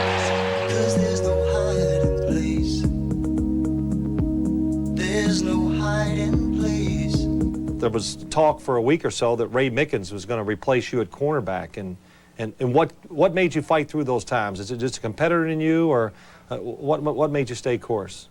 Well, I've always been a competitor and to go out and compete. And, you know, I was competing against other guys for a while. Then I started fighting for my job. So I realized that, you know, I wasn't doing something right. So I went back to my old ways, you know, and started working hard in practice, working extremely hard in the film room. And, you know, and it started paying off for me. Intercepted by Otis Smith down the right side. Otis Smith breaks the tackle. He's to the 10. He's in. Touchdown, Jets. Dilfer unloads near side. It's intercepted. Picked up again by Otis Smith. Down the right side. He's got the 20. He's got the 10. And he's in. Touchdown, Otis Smith. Second one of the day. And when he has one of his days where his confidence is up and he's got a good feel for what he's doing and he's concentrating, he can play well. You know, Coach Parcells has been a great supporter of yours. He said a couple times, he says, my money is on Otis. And when he says things like that, how does that make you feel? That's a great feeling. I hope he gives me some of it. No, Bill ain't giving up no money now. You know that. No, but that's a great feeling to know that, you know, your head coach is behind you all the way when you've had a rocky road, you know, so to speak, and, you know, he's still sticking with you. You know, it gives me a great sense of confidence. As Otis Smith mentioned, he has had his detractors in the early going, and our own Chris Collinsworth was one of those, but the guy has worked hard out there. Yeah, and it wasn't hard to be one of his detractors early on. He was getting lit up pretty good. But when you have Aaron Glenn on the other side, well, naturally, they're going to throw at Otis Smith. He's not nearly the corner that Aaron Glenn is. But last week in the ballgame, forget the 2 interceptions. He was forced into man coverage against Tampa Bay in a situation where they had to stop the run, and he made plays all day long. I think the Bucs only had 3 completed passes in the entire game. Joe. Cornerback is a position where if criticism or getting beat bothers you, chances are you're not going to make it. It's a lot like playing quarterback. That kind of pressure, you're going to have days. You don't have good days. You got to be able to bounce back. Emmett Thomas, who coached our secondary, said, hey, listen, you got to be like a gunslinger. You got to be ready to go all the time. And, hey, you get beat sometimes. That's part of the game. You got to be ready to go. Sam. Gunslinger, I would call this guy the middle of the league. You know, he's had 9 touchdown passes thrown against him this year. Aaron Glenn only 1. So obviously they're going after him more, but he's giving those up. But anytime your coach senses that there's a problem there, the best thing for him to do is what Bill Parcells has done. Show a lot of confidence in the guy, put him right back out there. He's had 5 interceptions for touchdowns in his career, 3 this year. All right, if you're a gunslinger, I think you only get to get beat once. The Jets and the Lions in a very big game coming up at 4 o'clock Eastern time. Some of you will see San Diego at Denver. Others will get Jacksonville at Oakland. And our NFL and NBC halftime activities continue. At halftime here in Cincinnati, the Bengals lead 7-0, and in aisle 5, we need a cleanup. Not yet. Don't take it away. We have a little problem with the play clock. Another half to play. Yeah. Season's almost over, but not yet. So they are not dismantling Synergy Field yet here because we have a half to play. And the difference in this game in the first half is the first drive of the game. The entire football game, Boomer Esiason takes the Bengals offense down the field, 5 for 5, and then he throws a touchdown pass. Well, it looked like they would repeat that movement over and over again. It'd be 50-0 right now, but Cincinnati and Baltimore, both teams calmed down. I think this is kind of a nondescript game. The players really busting their keisters are the ones who are playing for positions next year. Boomer playing very well because he's a great competitor, but also because he's got a lot riding. I mean, network contract, coming back here for millions, tremendous up in the air for him. The decisions. Oh, yes. So the Ravens will get the ball to start the second half, and Jermaine Lewis stands back at his 5-yard line. Doug Pelfrey to start us off with the second half kickoff. On the final Sunday of the regular season and the final Sunday for these two teams. And here's Lewis from his 5. And he's out over the 30 and brought down at the 33-yard line. Now it's time to check in on the Coors Light halftime stats. Well, the one thing that jumps at you is that, 48 yards for Cincinnati. They are holding the great Corey Dillon down just a little bit. Total yards, clearly Cincinnati dominating the football game, but they're kind of going backwards because they're losing yards because of sacks and other little mistakes. 1st and 10, the ball out at the 33-yard line for Eric Zier. His 3rd straight start. He's 2-0 as a starter with the Ravens this season. And he dumps it underneath. Lewis can't hang on at the 35-yard line. That's a rare sight because that kid has good hands. Well, he's got great hands. This ball is almost thrown to the umpire. You see the official right here. He's just about. He almost makes a reception. See, that's hard. I could see why he dropped it. That's understandable, dropping that ball. Only that the official looked back towards the ball, he would have been flagged for screening. Here's Morris, and he'll get dumped. Back at the 30-yard line is the Bengals defense led by James Francis, number 50 in there to make the tackle. In the first half, here's what the Ravens did. Nothing but punt. It's not pretty. Punt, punt, punt, punt, punt, punt, punt. That is not a pretty sight. It is 3rd down and 13. They're looking at a punt to start the second half unless they can come up with a big play. Dixon from the outside, the 5th sack of the day for the Bengal defense.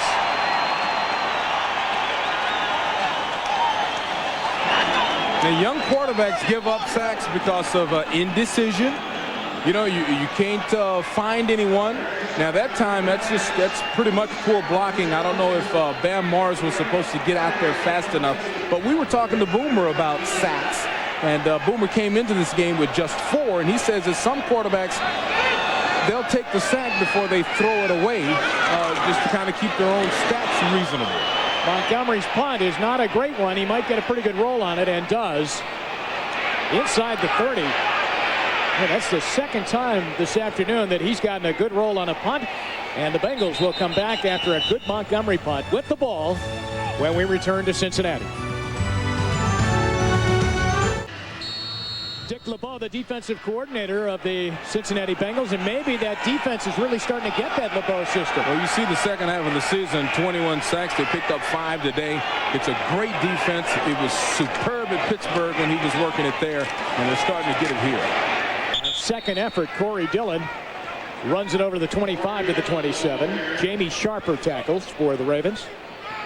So today it really hasn't been the high-powered Boomer Esiason Bengal offense. It's really been that Bengal defense with great pressure on Eric Zier. 5 sacks. And they are holding on to that 7-0 lead. Second down and 7.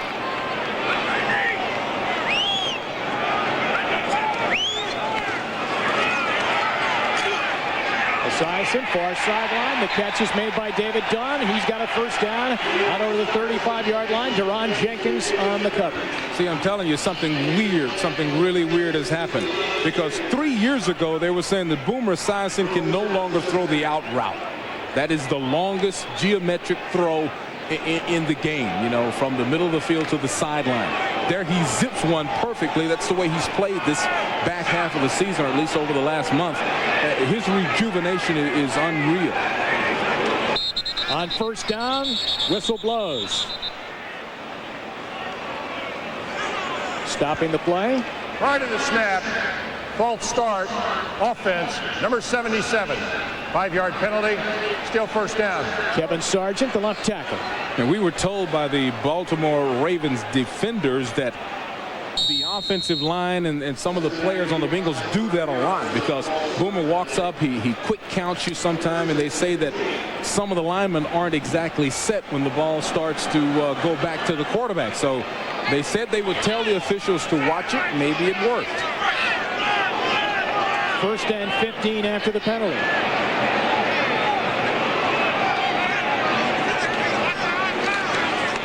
To Dunn. And out to the 42. Jamie Sharper and Antonio Langham on the play, and on the tackle of David Dunn. You know, that's a great play in this offense, because David Dunn weighs 220 pounds. He's 6'3". He's working against cornerbacks that are like 5'11", 185. So all you have to do is let him catch it, and he'll start to drag you. Kansas City jammed it to New Orleans, as most people have done this season. Tennessee having a good day against the Steelers. 13-3. Here's Dillon. Hit 2 or 3 times and dropped back to the 40-yard line. On the bottom is Peter Boulware. And on the top is Ray Lewis. And those linebackers, especially Lewis, was really anxious to play against Dillon to see what he was all about. He's got a man down on the field. There's some of his big days. I mean, 114 versus Philadelphia, 246 versus Tennessee.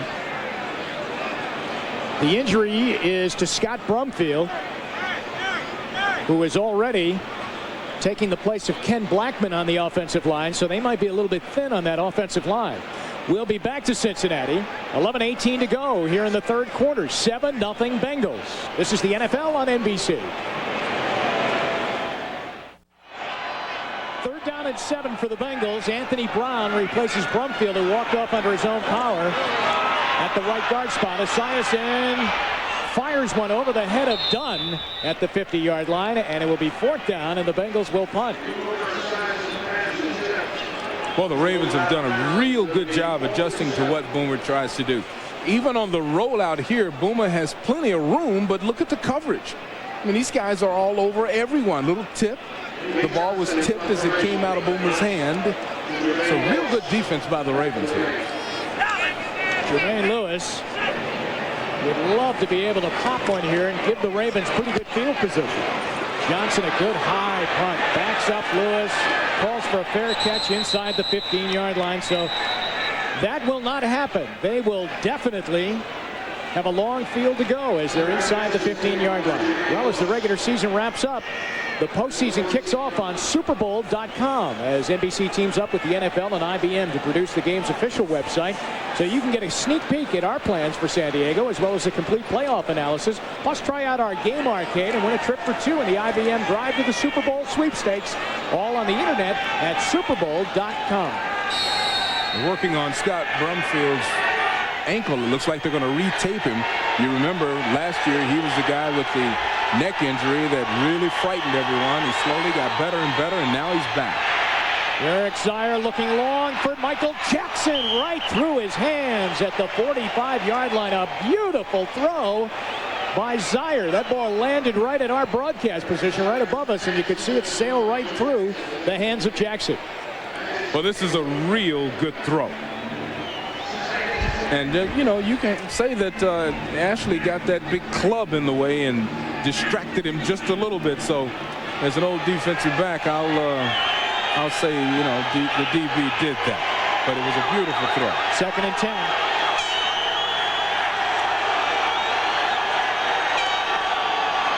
A running play for Bam Morris. Keeps his balance and gets out for a short gain on that right side. Incidentally, Ambrose and Corey Sawyer earned special game balls last week because they both came back into the Dallas game with injuries. As Ambrose had a broken thumb, he returned to the game, and he's playing with a cast on his hand today. There it is. Sawyer came back with a dislocated elbow, and he returned to the game too. Tough guys. So they get the tough guy game ball. That's the one you don't want to get. You don't want to get one for coming back in the game with broken parts on your body. James Francis is down and his helmet is off as he appears to be in some kind of pain with his right leg. So we'll check out on James Francis and we'll come back to Cincinnati. Bengals maintaining a 7-0 lead. Well, starting to get up, and that's a good sign. James Francis, it's his right leg that they're working on. Let's see if we can pick up how he got hurt, Beasley. Well, here he is right here falling down. It looks like he just falls over his own teammate and catches his leg back just a little bit, but certainly good to see him. He's walking around and looks like he's okay for the offseason. Fell over Steve Tovar, so it's 3rd and 7 now. And on 3rd down today, look at that miserable 1 out of 8 for the Ravens. Zier in some trouble. Throws. He's got Alexander open, and he gets behind Bo Orlando, and he could be gone. Touchdown, Baltimore Ravens. 83 yards. Zier turns it into a huge play.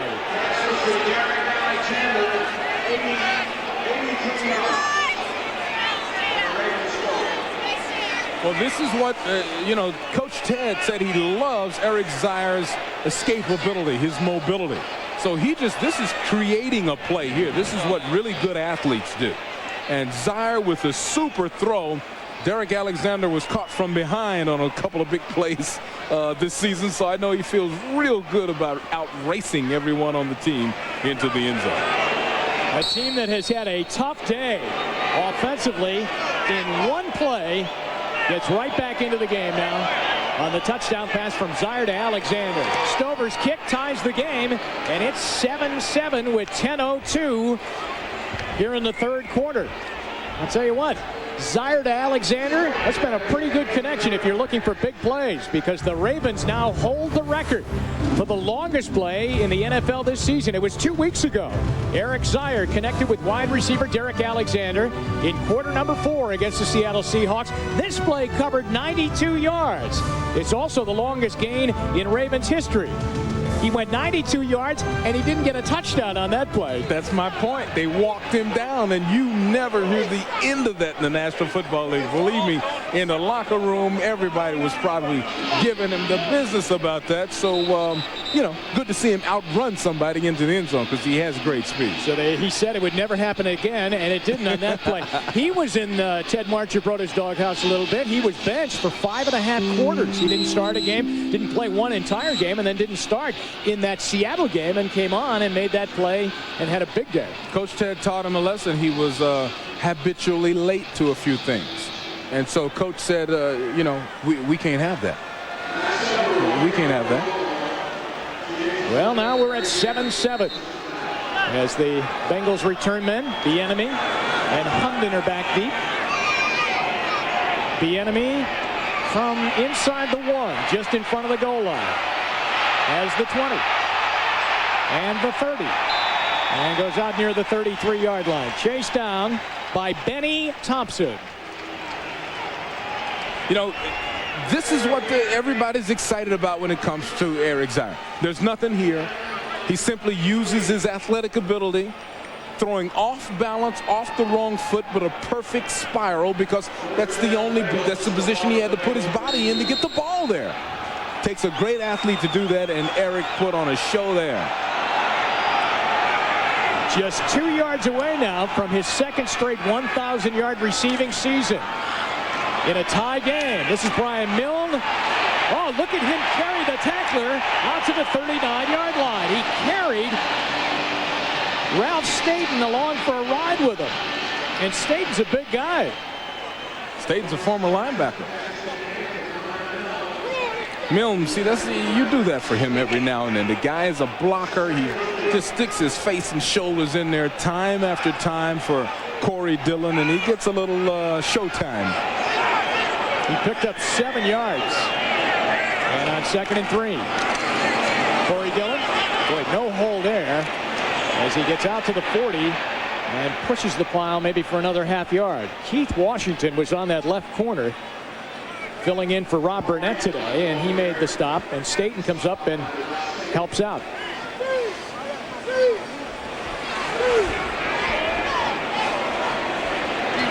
So it will be 3rd down and short yardage for the Bengals. 3rd and about 1.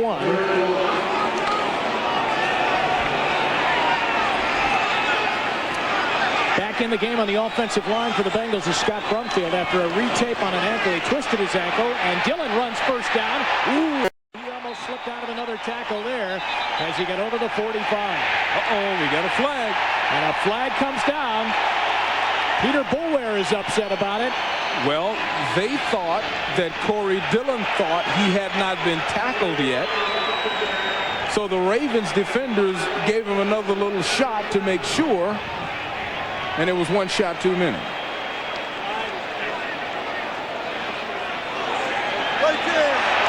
That's going to add some yardage on, huh? Ouch. Personal foul. Unnecessary roughness on the defense. Number 58. 15-yard penalty from the end of the run. First down. Ouch. See, the end of this play, Peter Boulware comes in and hits him because Corey Dillon jumped up like he was going to keep running, like maybe he tripped over his own man. Like he doesn't practice. He runs 100 yards every play. 1st and 10. It's at the 37. This is Dillon again as he's got the hot hand right now. There he is, twisting out of the tackle. He just never gives up on the play. The play is never over for him, it seems. You know, and here's a new phrase. It was new for me, and I've been in football for 25 years. And the phrase was used by Bruce Coslet. He called it contact balance. And there's a great example of it. He was hit pretty squarely right in the hole, but his contact balance allowed him to do a 360. It allows him to break a lot of tackles, and that's the reason he's a 1,000-yard rusher. And now he turns into a receiver as he ran out in motion. Incomplete, intended for Tony McGee. Ray Lewis is on the coverage, and then a very late flag is thrown in, and the Ravens' mood is getting worse. Boomer knew that. That's a Boomer thing. That's a veteran. He saw the defender entangled with his receiver. The back was to Boomer. Boomer just hit his own receiver in the back, knowing that he'd get a penalty. Holding defense. That's too sneaky. Number 52. 5-yard penalty. First down. Oh, Boomer, quit. Boomer's using people now. See, look at him.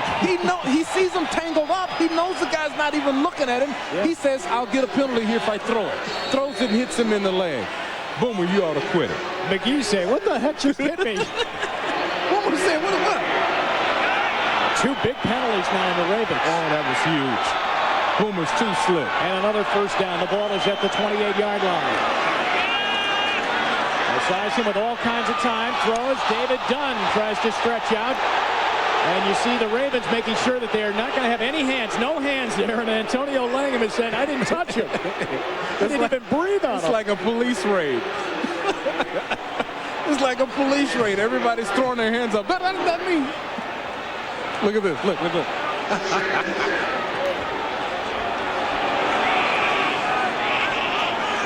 So Antonio Langham, who is really one of the only players in that secondary now with any kind of experience. They're playing so young back there because of injuries.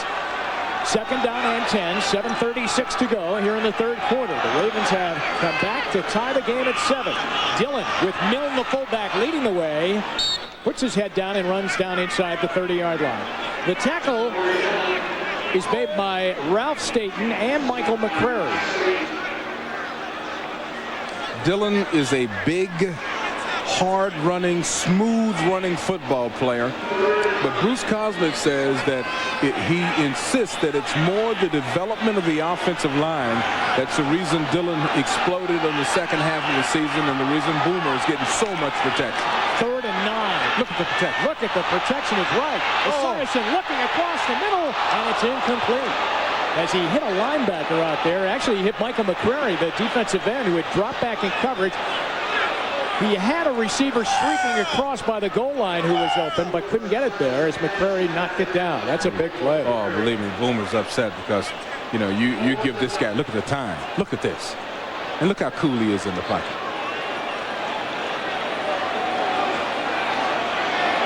On to attempt the field goal is Doug Pelfrey. 9 straight for him. The field goal is on its way, and the Bengals on the 44-yard field goal by Pelfrey kick it through and take the lead again. 10 in a row for Pelfrey. The Bengals go right back and answer the Ravens touchdown with a field goal and now lead 10-7 here in the 3rd quarter. And you're watching the NFL on NBC.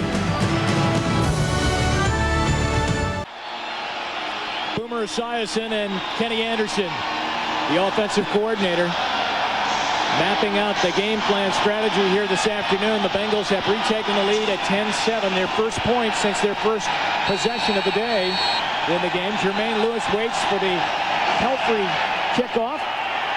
Looks like they're going to kick it away from Lewis, and it goes to James Rowe. And Steve Tobar grabs him at the 29 and brings him down at the 30-yard line.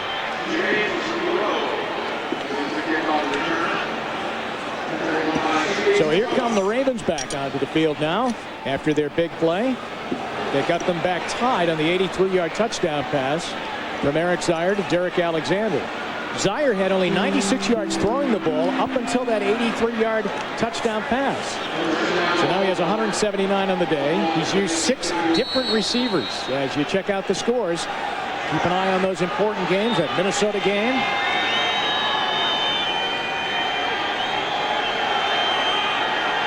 And remember the Jets and Lions coming up. Second half of our doubleheader today. Over the 30-yard line. 6:41 left here in the 3rd quarter. The Ravens trail again, but only by 3. Michael Jackson out to the 40-yard line and into the Bengal bench. The Bengal coaching staff saying that he was juggling that ball when he was going out of bounds, but they say it's a good catch. He had possession. Very good throw by Eric Zier. Once again, that sideline throw is the toughest one, the most dangerous. You make a mistake, it's a touchdown for the defense. No huddle for the Ravens. Dan Morris trying to get the first down, and he may struggle to get the first down. Mark Gibrota, of course, Ted brought that no huddle into existence with the Buffalo Bills, and that really got them going, didn't it? On their way to Super Bowls. That was, that was a beautiful moment in pro football history. The way Jim Kelly used to run that offense, boy, they'd walk up. You were dizzy, the K-gun. You were dizzy watching that offense run up and down the field. Sam Weiss used a similar no huddle, but his was sort of a huddle without a huddle, though. They kind of... It was called the sugar huddle. Sugar huddle, right. Short and sweet. There you go. Well, they're short, so it's third down as Kenny Anderson and Boomer check over the Polaroids. The pictures taken up top of the defensive alignments that the Ravens are using. They have found it tough going today against this Baltimore defense, which, as you said at the start of the broadcast, Beasley, had really improved so much. These young kids now have a full season under their belt and are playing the defense of Marvin Lewis well. 3rd and 1 for Baltimore to hold on to the ball. And they run it, and with some extra effort, they are going to get the first down. Gerald Dixon finally makes the tackle as Bam Morris didn't have it on the first scrape to the outside, but then got it. Bam has got a little limp going. That's an ugly limp. Yeah. Man. And that's a problem for them because, of course, they've already lost their young running back, Graham. Jay Graham's out with an ankle, too. Zaire's got Jackson wide open to the near side. And he pushes his way up near midfield. Now notice how Jackson, the veteran, fakes like he's going inside and comes outside to the sideline. That's because it's the last game of the season, and you don't want to go inside on the last game of the season. That's where the linebackers, the DBs, everybody is coming from the inside. That's an official who's actually down over on the Bengals sideline on that last play. So one of our officials is down.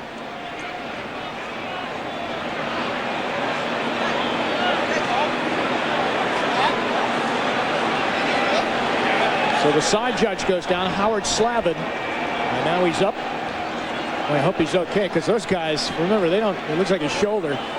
They don't have helmets, shoulder pads, or any kind of pads on. You know, you'd think that that would be something that they consider. Some type of padding, hip pad, shoulder pad. Yeah. I think I'll bring that up. Already all kinds of marketing ideas going off in Beasley's head. Well, I'm thinking, you know, the Beasley pad for referees.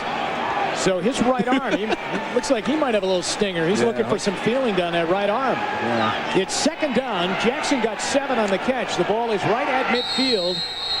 Howard Slavin stayed in the game, though. I respect that in the side judge. Ernest Biner is in for Bam Morris. Biner runs into Tovar, and Tovar brings him down for a no-gainer right at the 50-yard line. They hope that Tovar returns, and he's had kind of a tough year because of a knee injury, but they hope he returns to his early years when he came out of Ohio State. No question he will. What a super football player. It takes a year. I had a major knee injury. It takes a year to really have total confidence in it. You can come back earlier. 3rd down and 3. Short drop by Zaire. It goes out. Nice comeback, and the catch is made by Jermaine Lewis at the Bengal 31-yard line. Boy, did he come back and sight that ball. Very nice adjustment to the football and a nice throw. I mean, Eric Zaire is starting to create here.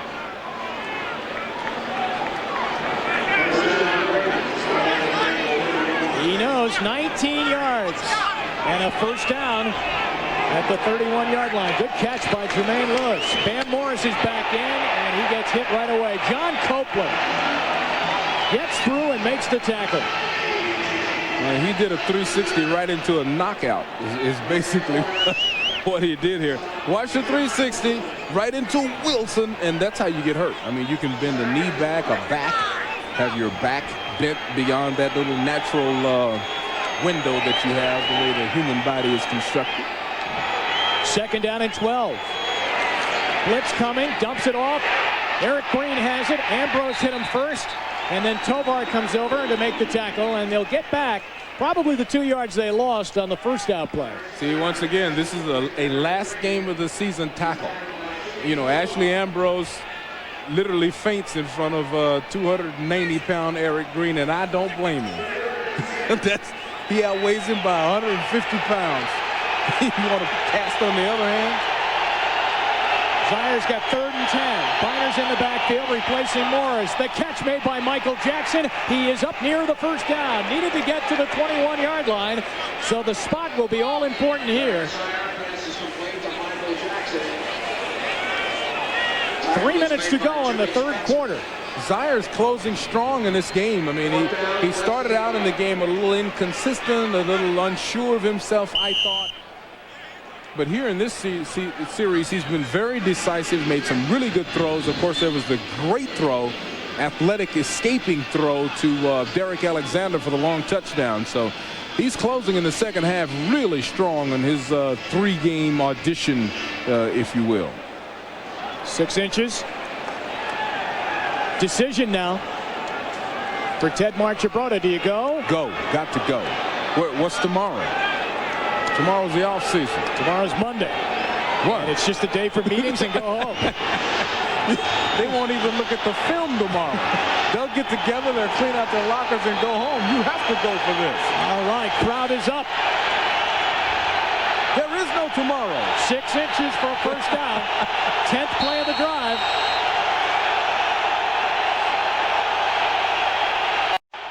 Zaire keeps it. Boy, he's got to push and push and push.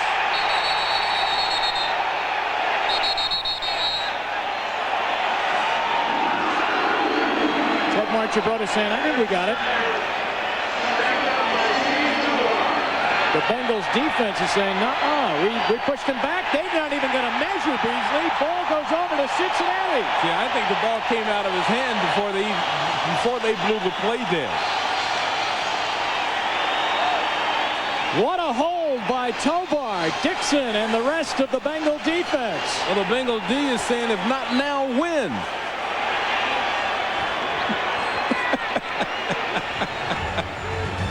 10-7 remains the score. Bengals lead, and we're coming right back.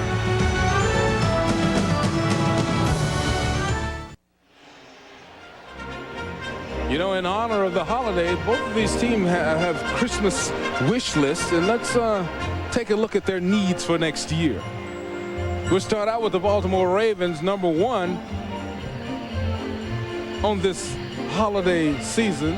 They need to decide, they need some veteran leadership. They need to decide who they can bring in through free agency that'll pump everybody up. They need a fullback. They only have 1 on the lineup, and they need to improve their defensive secondary.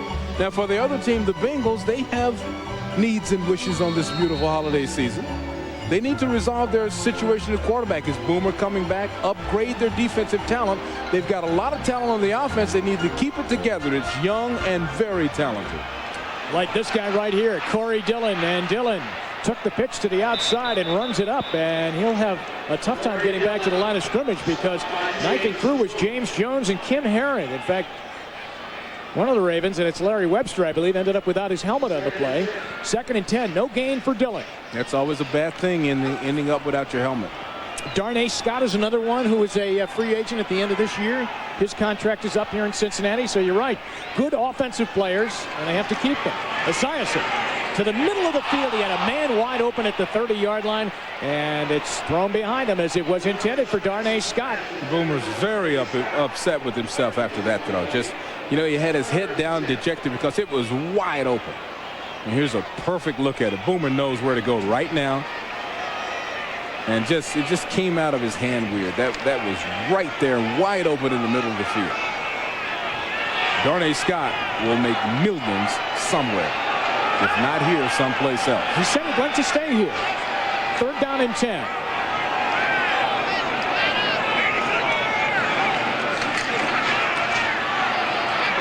Boomer, right down the middle. That's caught over the 35 to the 36-yard line. As the catch is made by Darnay Scott. That's his 5th grab of the day. Well, they offered Darnay millions earlier in the season, but Darnay wants to be paid like, and look at Boomer. He's just beautiful. I mean, athletically, you see that flick, just a lot of power in that left arm. But Darnay says he wants to stay here. They offered him millions earlier. He turned it down because he wants to be paid like Carl Pickens is paid. And Carl Pickens is paid. Carl Pickens makes a lot of money. But they're telling him that he's a number 2 receiver. Darnay Scott feels like he is a franchise number 1 receiver. And guess what? He'll get that money somewhere. The pitch to Dillon. And the Ravens read it again to the left side. Larry Webster makes the tackle of Dillon. Minnesota has opened up a 29-18 lead in the 3rd quarter in that game with the Indianapolis Colts. Washington, an important situation there as they try to improve to 8-7, securing a playoff spot. Kansas City will probably, I'll tell you, I think they'll represent the AFC in the Super Bowl. They're playing that well across the board. 2nd and 10 for Esiason. Boomer in trouble, dumps the ball off though. John Carter makes the catch at the 40-yard line. Back in the backfield, Esiason had been hit by Larry Webster and by Michael McCrary. Here's a look. This is exactly what Boomer sees. Yeah, you can see the traffic and the flashing. You see people falling at your legs. Now that's knowing the offense. He looked downfield the whole time because he knows that that play is designed where after 3 or 4 seconds, Kajana will have made his move and come over the middle as an outlet, and Boomer calmly waited and found it. Could be the last play of the 3rd quarter. 3rd and 7. Looking, got hit as he threw, and it's incomplete, almost intercepted. And Peter Boulware almost had that 12.5 sack that he needs to tie the all-time leader there. And Staten almost had the interception. They've been close twice. See Boulware landed on top of him. Boomer really mad at himself there. Or mad at the blocking, mad at something. Baltimore will get the ball back. 1 second to go in the 3rd quarter as Lee Johnson gets set to punt to Jermaine Lewis. Punts it over towards the sidelines, and it goes out of bounds. And the Ravens will get the ball as that's the end of the 3rd quarter,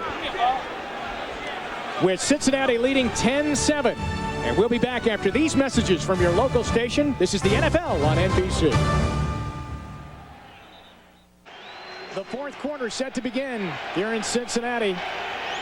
The Baltimore Ravens have the ball at their 25-yard line, and Eric Zier finds his tight end, Eric Green. They're going to blow the play dead as it's picked up by Billy Granville, and he was on his way to stardom, but they blew the play dead at the 30-yard line.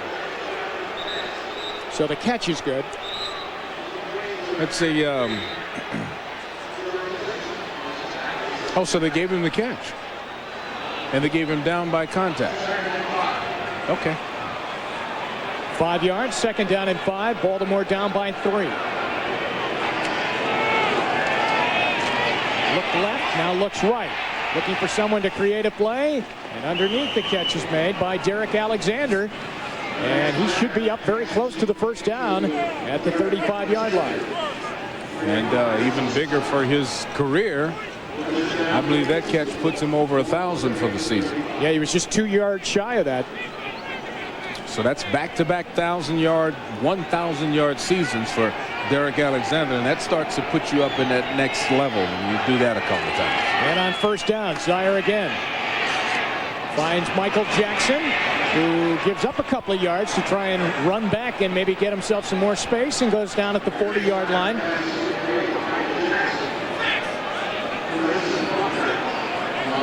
It's a quick strike offense right now for Baltimore. Jackson gets up limping. Alexander now with 1,003. He's down from his numbers last year. They hand to Bam Morris. Morris pushes his way out near the 45. You know, this game picked up a little bit when the Ravens caught fire. The Bengals, that is, caught fire and went down and kicked the field goal. And now, you know, you're getting a response from this offense. Zier picked it up in the 2nd half, started making some real nice throws and some nice adjustments. Vinny Testaverde watching Eric Zier continue to move this team as he has the last couple of weeks, and is doing it now here in the 2nd half. 3rd and 1. Bam Morris. A flag is thrown as Morris goes down at the 45-yard line.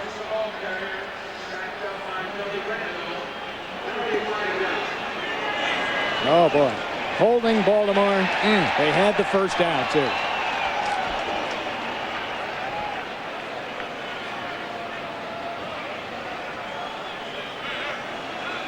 That will wipe out a 1st down. Holding offense. Number 75. 10-yard penalty. Still 3rd down. Jonathan Ogden, a Pro Bowl performer. Boy, they say that this guy's future is incredible when it comes to what he can do in this league. 6'8", 318 pounds. You know, the big question is who's the best, Tony Baselli or Jonathan Ogden? They are probably the top two right now. It's 3rd and 11.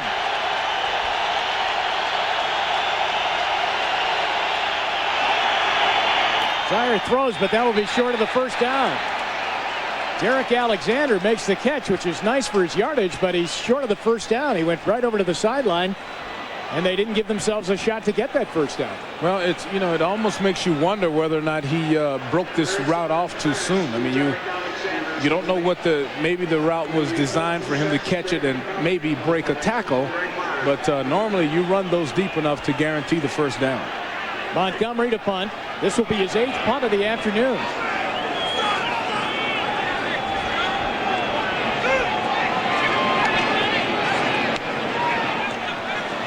Greg Myers at the 15.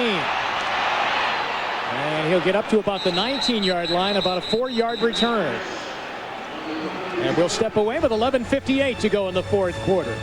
You're watching the NFL on NBC.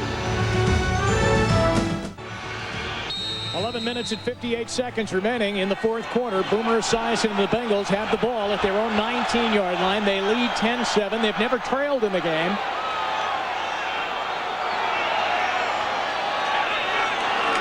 And on first down, they go to Corey Dillon, who only has 56 yards rushing today, and he'll only get about a yard on that play. Remember now, it's doubleheader day here on NBC, and coming up next, it's game 2 of the doubleheader, a win and you're in situation as the Jets take on the playoff-hungry Detroit Lions. They each need a win to ensure themselves of a postseason slot, and it could be a historic game too. Barry Sanders tries to become only the 3rd back in NFL history to rush for over 2,000 yards. That's coming up after we finish here in Cincinnati on 2nd down and 8. Esiason with a crowded pocket throw. Staten had it on his hands for the interception, but couldn't pull it down at the 43-yard line. Again, it appeared that David Dunn was the receiver that Boomer was trying to get it to. See, Staten is learning. I talked earlier about him taking the wrong angle. Here he can tell it's going to be an overthrow, and look how he breaks laterally and tries to get underneath the ball. After a while, you can tell, as you see Boomer's reaction, you can tell whether or not that ball is too high and whether or not the receiver should be able to pull it down. He's learning. That's the 3rd almost interception for the Ravens. 11-17. Left to go in the 4th, 3rd and 8. Esiason hit. There he goes. James Jones got him around the collar. Ray Lewis was in there too, and along with that kid, Keith Washington. It was just everybody coming.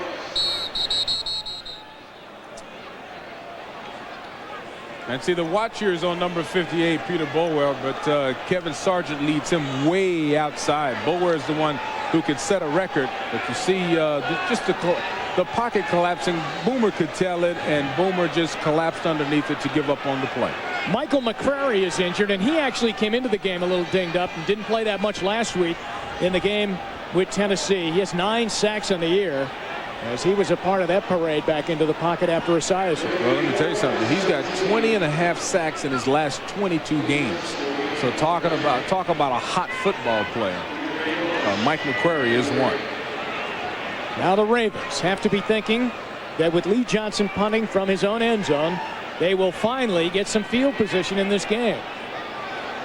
Jermaine Lewis is back at his 40.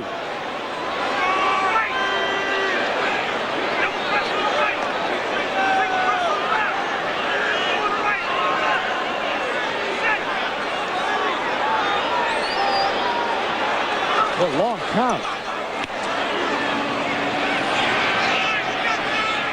Lewis makes the catch at the 40-yard line. And Andre Collins comes up to make the tackle out by the 48-yard line. So Baltimore has the ball in great field position out near midfield. 10:45 to go. They trail by 3. NBC tonight, first on Dateline. Out of control football fans. One stadium's fighting back with a court, judge, and jail inside the stadium. See how it's working. Then the timeless classic for the whole family, the network premiere of Little Women after Dateline on NBC tonight. 1st and 10 for the Ravens. They give it off to Jermaine Lewis as he comes around on the reverse. 50, 40, 30, and inside the 30. Down near the 28 of Cincinnati. He kept waiting. They've been a big play offense today. That's 2 big plays. And he gets up a little bit sore on his ankle. Let me show you why it works. Watch how closely he runs, like he has to sell it like he's going to come inside. Once he sucks the defenders inside, he uses his incredible foot speed to bounce it around. Here's another look at it. He's going to act like he's going inside, acting, and then finally, once he sucks the defender in and sets up the block, he breaks it outside. And then on 1st down, the pass to Derek Alexander was broken up by Ashley Ambrose. So it will be 2nd down and 10. Now they want to get him back in the lineup, Jermaine Lewis. And he's coming back in after sitting out 1 play. That was a 24-yard run that he made. And the 1st down. 10:07 left. Zaire to pass on 2nd down and 10. And he's going to go down. They got him. See, that's one that should not happen. Dixon finally ends up with him in his arms. Brenston, Buckner, and Wilkinson, they were all there pushing him right into Dixon's arms. As a quarterback, you never let anything happen that'll take your team out of field goal range. Now, he wanted Michael Jackson on a post corner route on the left-hand side of the screen. It wasn't necessarily there, but you throw it away. Throw it high and over the left shoulder. Get rid of it. That's the 3rd sack on the day for Dixon. He's got 3. 3rd and 17.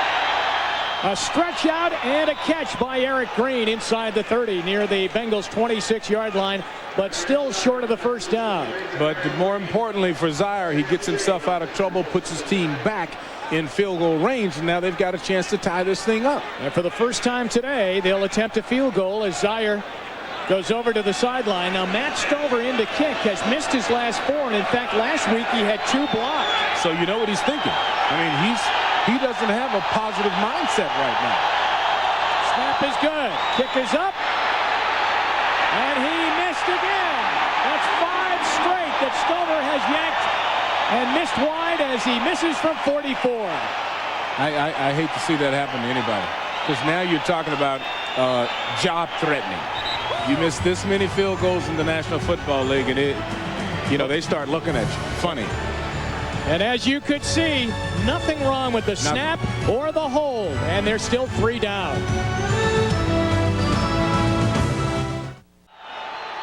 (10-7) Bengals in the lead. Esiason getting wrapped up there by Boulware, who just can't get that 1 sack that would tie him for the rookie record. Ray Lewis is in on the coverage there of Tony McGee, the tight end. I mean, Boulware has had Esiason 3 times there. If he had this one to do over again, I bet he would extend himself. He'd lay out. You see, he ends up kind of reaching. That is so close to tying an NFL record. He is 1 shy. He's got 11.5. The record is 12.5. The carry by Dillon, and Dillon goes out to the 39-yard line. But the Bengals are really having a tough time trying to get themselves a 1st down. Time for the Miller Time game summary. Bengals leading by 3. Zaire with a real big play. His touchdown pass was 83 yards to Derek Alexander. Boomer's touchdown pass, a short one to his tight end Battaglia. The unexpected is that Corey Dillon has run into a stubborn Raven defense, but not unexpected by the Ravens defense. They told us last night they were ready for Dillon, and he's only got 58 rushing. It's 3rd and 4. Here come the Ravens early. Unless someone pulled him off, the enemy gets the carry and gets dumped in the backfield by Larry Webster. But there is a flag. I think the only person that pulled him off is Boomer with his classic barking voice. Offside defense, number 58, 5-yard penalty. 1st down. You see, this is the 2nd slick move. See Boomer?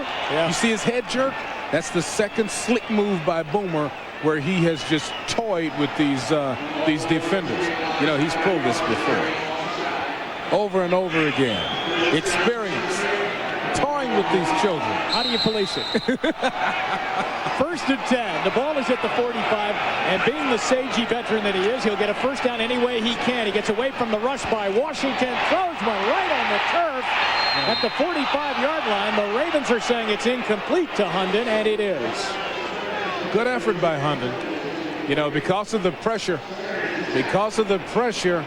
Boomer's really in a bad position, so he has to just sling this out here. But, man, this is almost a good grab. Look at him put little fingers together. It's off the ground. It's a good catch if he can bring it in now. You know what? That's a catch.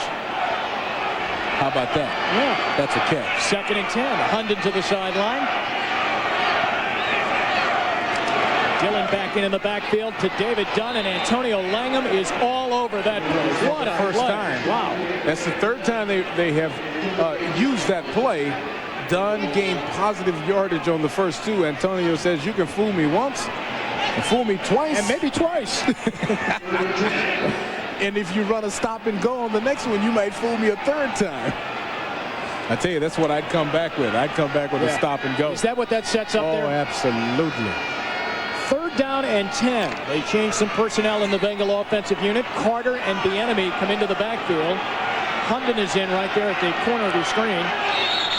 And flags come down. Prior to the snap, false start, offense, number 72. 5-yard penalty, still 3rd down. Brumfield, the guard, is called for a false start. Now, I'm one of the great lip readers in broadcasting when it comes to head coaches, and Coach Coslett yelled out, "What's going on?" That was a good call. You saw 72 lift up, and now it's 3rd and 15 with 6:56 left. Esiason throws it to Carter, and Ray Lewis gets there. 52 Ray Lewis. That guy should be going to Hawaii. He should be an all-pro player. He is an all-pro player. He just didn't get the vote this year because the Ravens had a difficult season. They were not nationally televised very much this year. Leads the National Football League with 204 in tackles. His training regimen is incredible. Right. Imagine he's going to cut body fat. From the 30-yard line, Johnson puts it right on the numbers. Lewis calls for a fair catch, juggles it. That ball is inbounds, now out of bounds. And it's at the 9-yard line. Baltimore will have again, for yet another time today, a long field to go. 6:09 to go in regulation. They trail by 3. This is the NFL on NBC.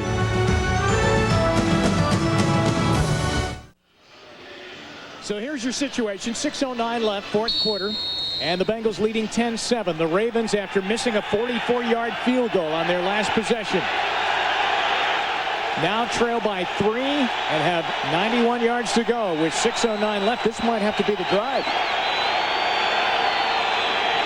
Zaire looks like he's changing the play. What's tough now is that the play clocks are not working here. So he's really just got to keep guessing as to how much time he has left. Finally dumps it off, and Bam Morris will struggle to get back to the 9-yard line. Billy Granville wraps up Morris. That disguising is really, you see the play clock is dead, so Zaire has the added stress of not knowing exactly when it's 10, 9, 8, 7, 6, etc. It's got to be a little bit unnerving. No huddle this time. Loops the ball out there. It's caught. And the catch is good. Nice grab by Michael Jackson. He had both feet down, and he gets out for a first down. Now, that's just horrible defense. Horrible defense. I mean, how do you throw a softball out into the flat? Well, you throw it because the defender has his back turned, scared to death that he's going to go deep on it. We need the one. Kimo von Oelhoffen is down. That cornerback over there is Jimmy Spencer, of course, getting the start today for Corey Sawyer. And as you said, Beasley, it looked like he was giving him an awful lot of room there. Well, you know, he was ready to run to the end zone. Minnesota 36-21. Jim Harbaugh has been knocked out of that game with what they believe is it's a concussion. It looks like the Vikes will be into the playoffs. The Redskins leading by 10 over Philly. The defense chant going up here at Cincinnati, Kansas City. Gannon is back in now for Gerbach at quarterback in that game. 2 field goals is all that the Steelers had today against Tennessee. With the win, Tampa Bay has a home field. They will host a home game for the first round of the playoffs. And the Giants, first team in history to go through the NFC East without a defeat. They had 1 tie, and all the rest of the games were all wins. That's why they won the East. It's a first down for Eric Zeier, down the middle to Morris, and short yardage out to the 28. And the clock continues to run now with 5:14 remaining. The Ravens have 3 timeouts left. So they're conservatively going down. I mean, he'd like a big play, but it's just not right there. Well, you know, when you need, in this situation, an athlete like Eric Zeier is a real plus, because if it breaks down a little bit, he can run around. Now, once again, the disguising, you know, forcing Zeier to change the play. Zeier. Jackson's open. Can't pull it down. He was looking for his feet to come down and had the ball up on his hand, and it's incomplete at the 40-yard line. And again, Beasley, he's wide open. Yeah, but once again, when you have to turn and backpedal to the sideline, that means the ball was thrown late and behind you. Now, that should be a catch. But anytime, you know, that play is not designed for him to backpedal to the sideline and catch it. Zeier thought he had the connection there. Ambrose on the corner, 3rd down and 6.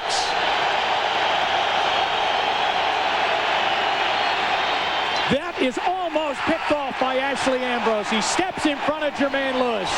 I guarantee you, Ambrose is one of the top defensive backs in the league. You take that club off and it's a touchdown. You declub him. You know, you declub Ashley Ambrose, and this is 6, brother. See, look at that. Well, as you know, no thief can steal a car with the club on it.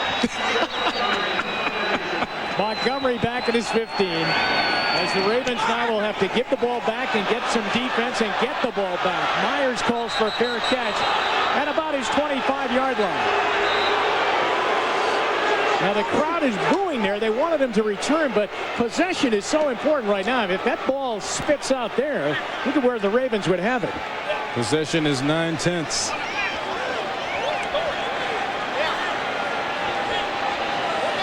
Tonight on Dateline.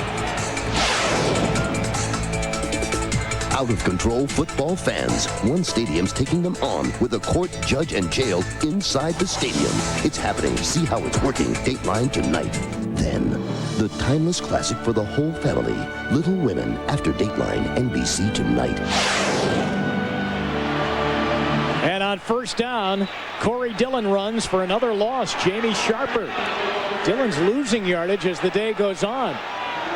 They have done a great job on Corey Dillon. Ray Lewis, Sharper, Boulware, they said they don't see it. How is this guy gaining all these yards? They said that the problem is the other players are not hitting him. They're reaching for him.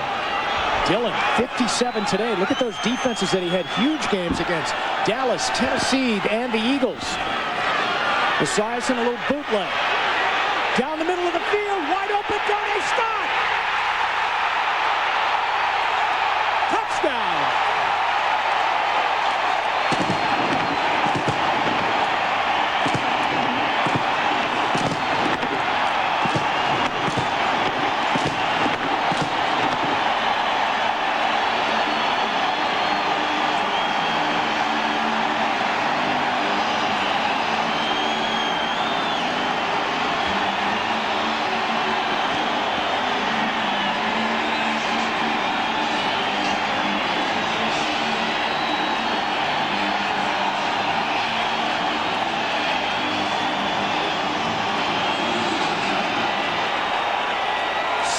.7 yards. Pelfrey for the extra point.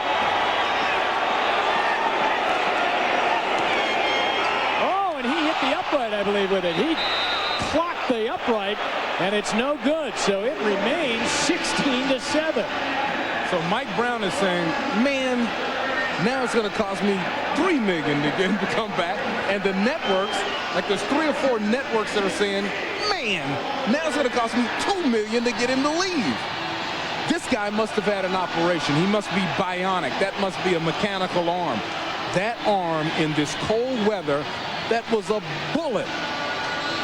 Now, you want to talk about a strong arm. Now, watch Darnay. He's got to run all the way across the field. Boomer bootleg to one side, threw back across. That ball had to travel 50, 60 yards in the air, in the cold, right on the money. You know, that play reminds you many times of the play that he used to run that little bootleg to the side and hit Eddie Brown or Tim McGee streaking down the sideline back in the Super Bowl year that he took the Bengals in. That was just a phenomenal throw. You have to congratulate the offensive line because it takes a long time. Mike Brown is saying, oh, there goes another $1 million. But Mike Brown has got to get this guy to play football next year. Well, Boomer said he saw Mike Brown at practice on Friday and just wanted to say, have a nice Christmas, Mike. Right. And Mike said, you know, we really got to talk. We need to talk.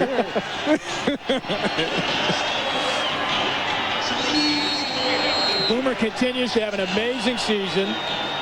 He's 29 passing yards away from going into 8th on the all-time list for yardage by Dave Craig. Pretty good return here by James Rowe out over the 40 to the 41-yard line, and Baltimore needs points fast. They are 2 scores away, but Esiason hits on that big touchdown pass of 77 yards, 8th place on the all-time passing list. David Craig would be the guy that he would go by.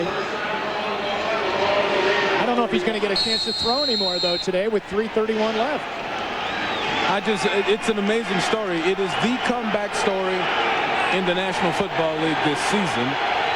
He affects the defense. Now watch how well the defense plays. They don't want to let Boomer down. First down, Zaire. And he is going to get sacked again. The 7th sack today. That's the rookie, Bernard Wilson, who was there, and Zaire's upset with him. He went back after Wilson. He's really hot at Wilson. Wow. You have to be cool. You have to maintain your composure. Look at that guy, though. I mean, he went over a blocker to I know. I like that. And he went over not just any blocker. He went over Jonathan Ogden, a great blocker. Clock running, 3:15 as he took that snap. And he is wide on the throw to the 50-yard line, intended for Derek Alexander. Desperation throw, a lack of belief that his line was going to give him time. I mean, he went back and hurried that thing, just slung it out of his hands. Not that I blame him.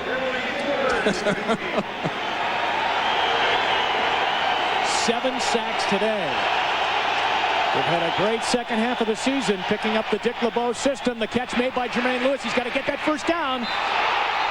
He fumbles the ball into the Ravens bench, and where the official is standing over there on the sideline, I think he's right there to get the first down. I think he has it.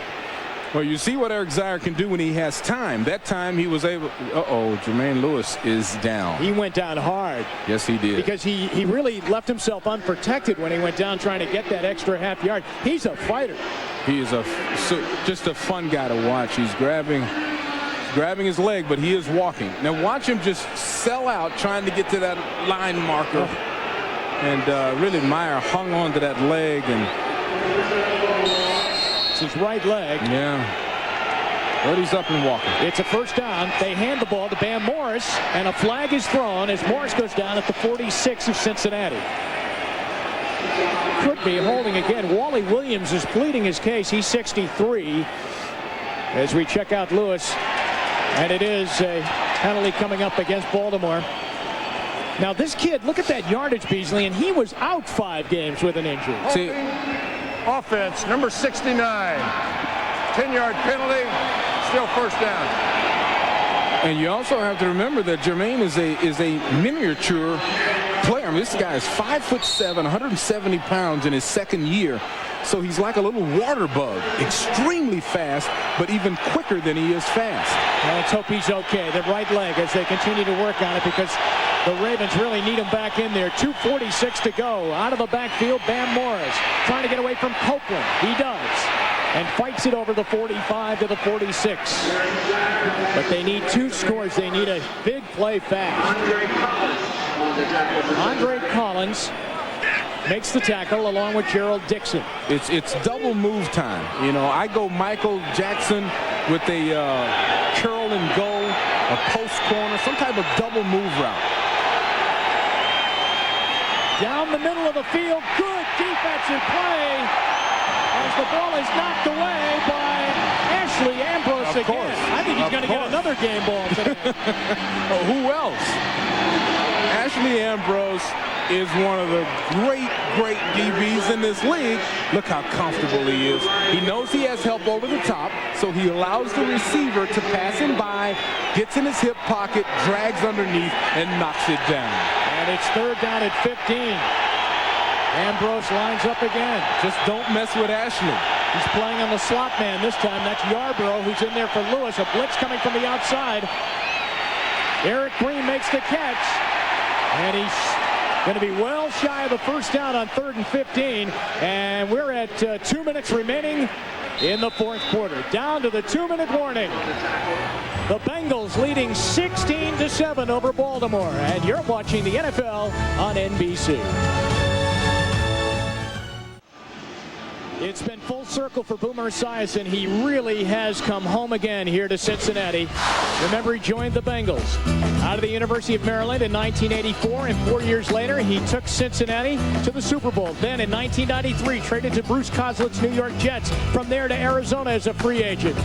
And then coming back to Cincinnati, he sparked the excitement of the Bengals and to his son, Gunnar. And there's his wife, Cheryl, watching her husband wrap up what Beasley Reece has termed the Comeback of the Year award type season here in Cincinnati. Big play now. Ravens have it 4th and 10 from the 49 of Cincinnati with 2 minutes to go. Down by 9. Zaire caught by Michael Jackson. He's ahead of the defender Tito Paul, and Jackson dives down inside the 15-yard line to the 12. First down, Ravens. Timeout. Zaire wants it. He's trying to find an official. Is there an official in the house that he can get his signal to? Well, you know, if I'm in that secondary, you have to think. You have to say to yourself, who's the big play receiver? You know, who's the guy they're going to go to? It's always going to be MJ. It's always going to be Michael, especially when Jermaine is banged up. 37 yards on this play. Every time they need it toward the end of a big game, they go to number 81, and there they did it successfully again. Well, that changes the feel of Synergy Field right now. Yes. They were ready to party. Yes. It was 4th down. They needed 10, and instead the Ravens keep it alive, very much alive now. But not so fast. Got to get it in. Got to get it in. Number 81, Michael Jackson, can out-jump anybody in that secondary. So if I'm a defender, if I'm in that secondary, I've got to think, what are the weapons available to Eric Zaire? And I get ready for a jumping contest in the end zone. From the 11, 1st and 10. Zaire across, right at the goal line, touchdown Eric Green. He waited for Green to come across the field and hit him right on the numbers, and the Ravens score. Well, I'll tell you what made that play. What made that play is Michael Jackson went all the way across the field in the back of the end zone. Like I was talking about, MJ, the defenders followed him inside, and then lo and behold, underneath was the big tight end. See Michael flash in your face. All of the, look, there's no defenders over there.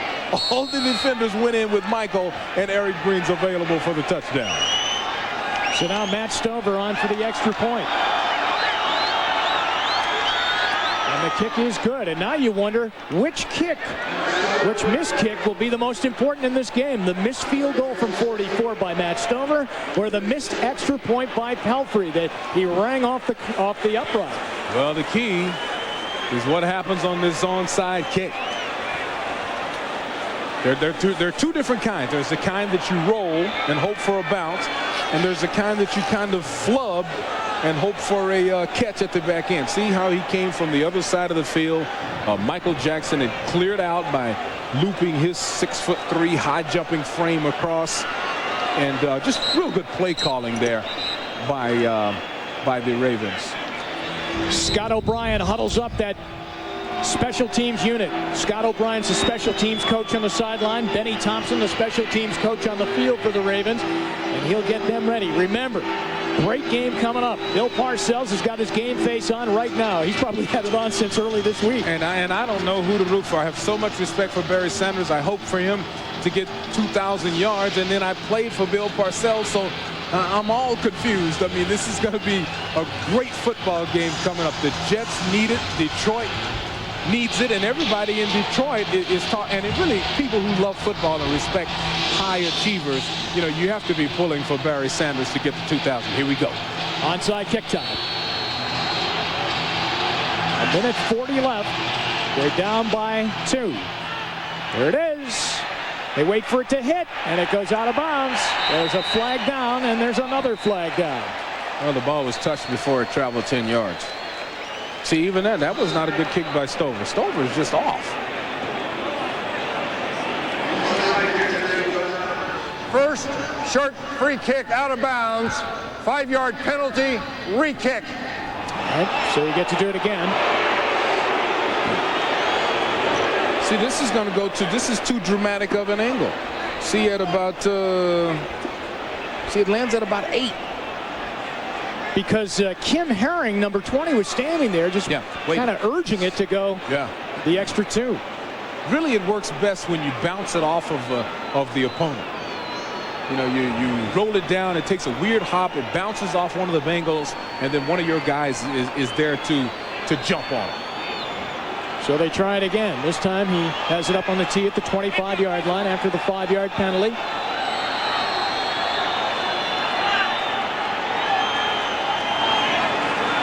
Oh, it's caught.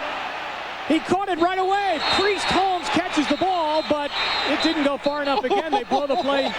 They blow it dead at the 35-yard line. Jim, let me tell you Or is he saying now that the ball is going to belong to the Ravens? Jim, that thing, if they're saying it was caught before 10 yards, it was caught at 9 3/9. I mean, we're talking right at the edge if they're saying that didn't go 10. Priest Holmes caught the ball, and he almost raced right in for a touchdown.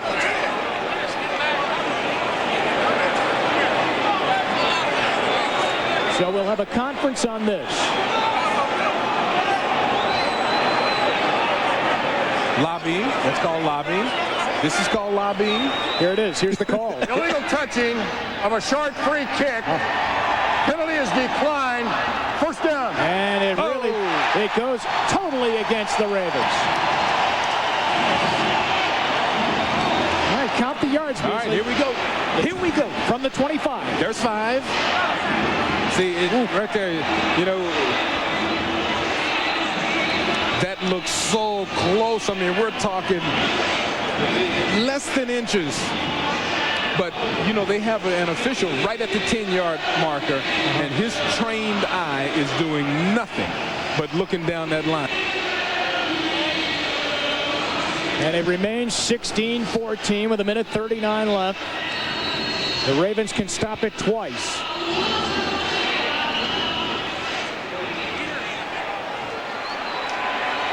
And a pretty cool guy who knows how to work the clock. The coolest. Starts it. Dillon. Chase from behind. Got away. And Ray Lewis drags him down at the 31-yard line. And they immediately use one of their timeouts, and now they'll have one left. See, Ray Lewis does not play that. You are not going to go wide on Ray Lewis. Ray Lewis said that Corey Dillon could not break free from him, and Ray Lewis and company, they bottled this young superstar up. Budding superstar, future superstar, according to most. On the sideline, Bruce Coslett explaining, what can you tell him? What can you tell Beasley, Reece, Tedmar? What can you tell Boomer Esiason about how to do it? Just making sure that the checklist is going okay. You just go through the options. You can't tell Boomer anything.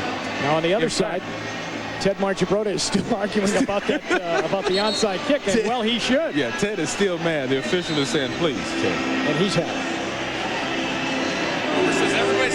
Ted won't let it go. Look at the face of the official. He said, please, Ted.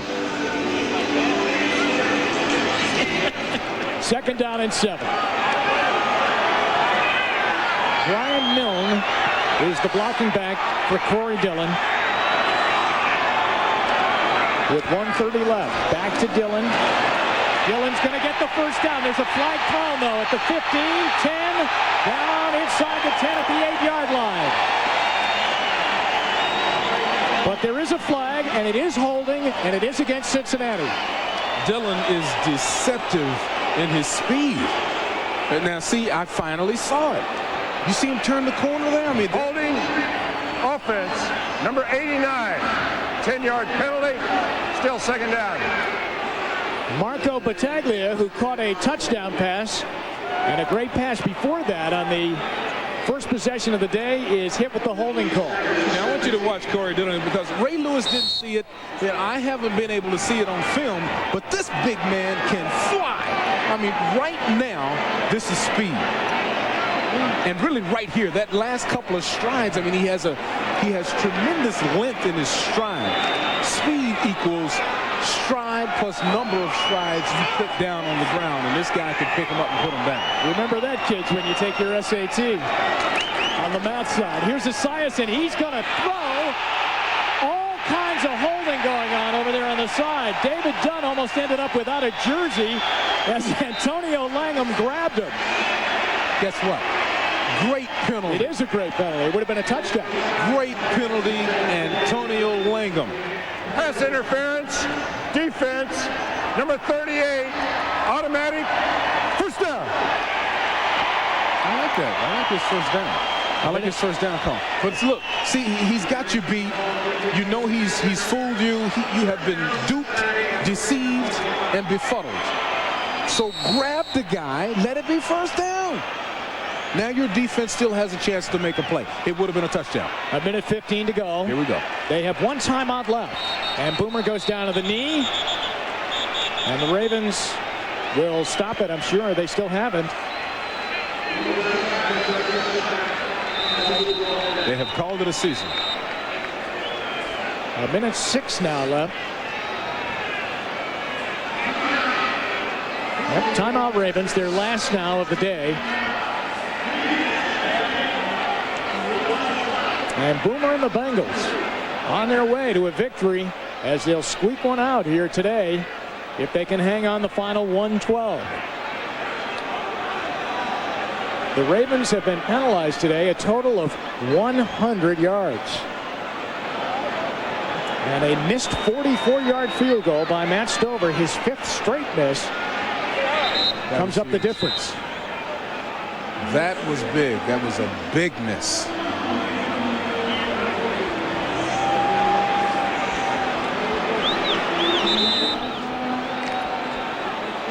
Tony Siragusa never gives up the fight.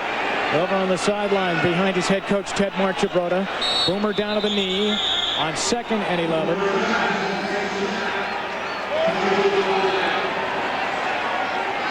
And the Bengals' string now of winning their home finale will continue. They had won 8 out of 9. And now it would be 9 out of their last 10 years they've won their final game of the season here at home.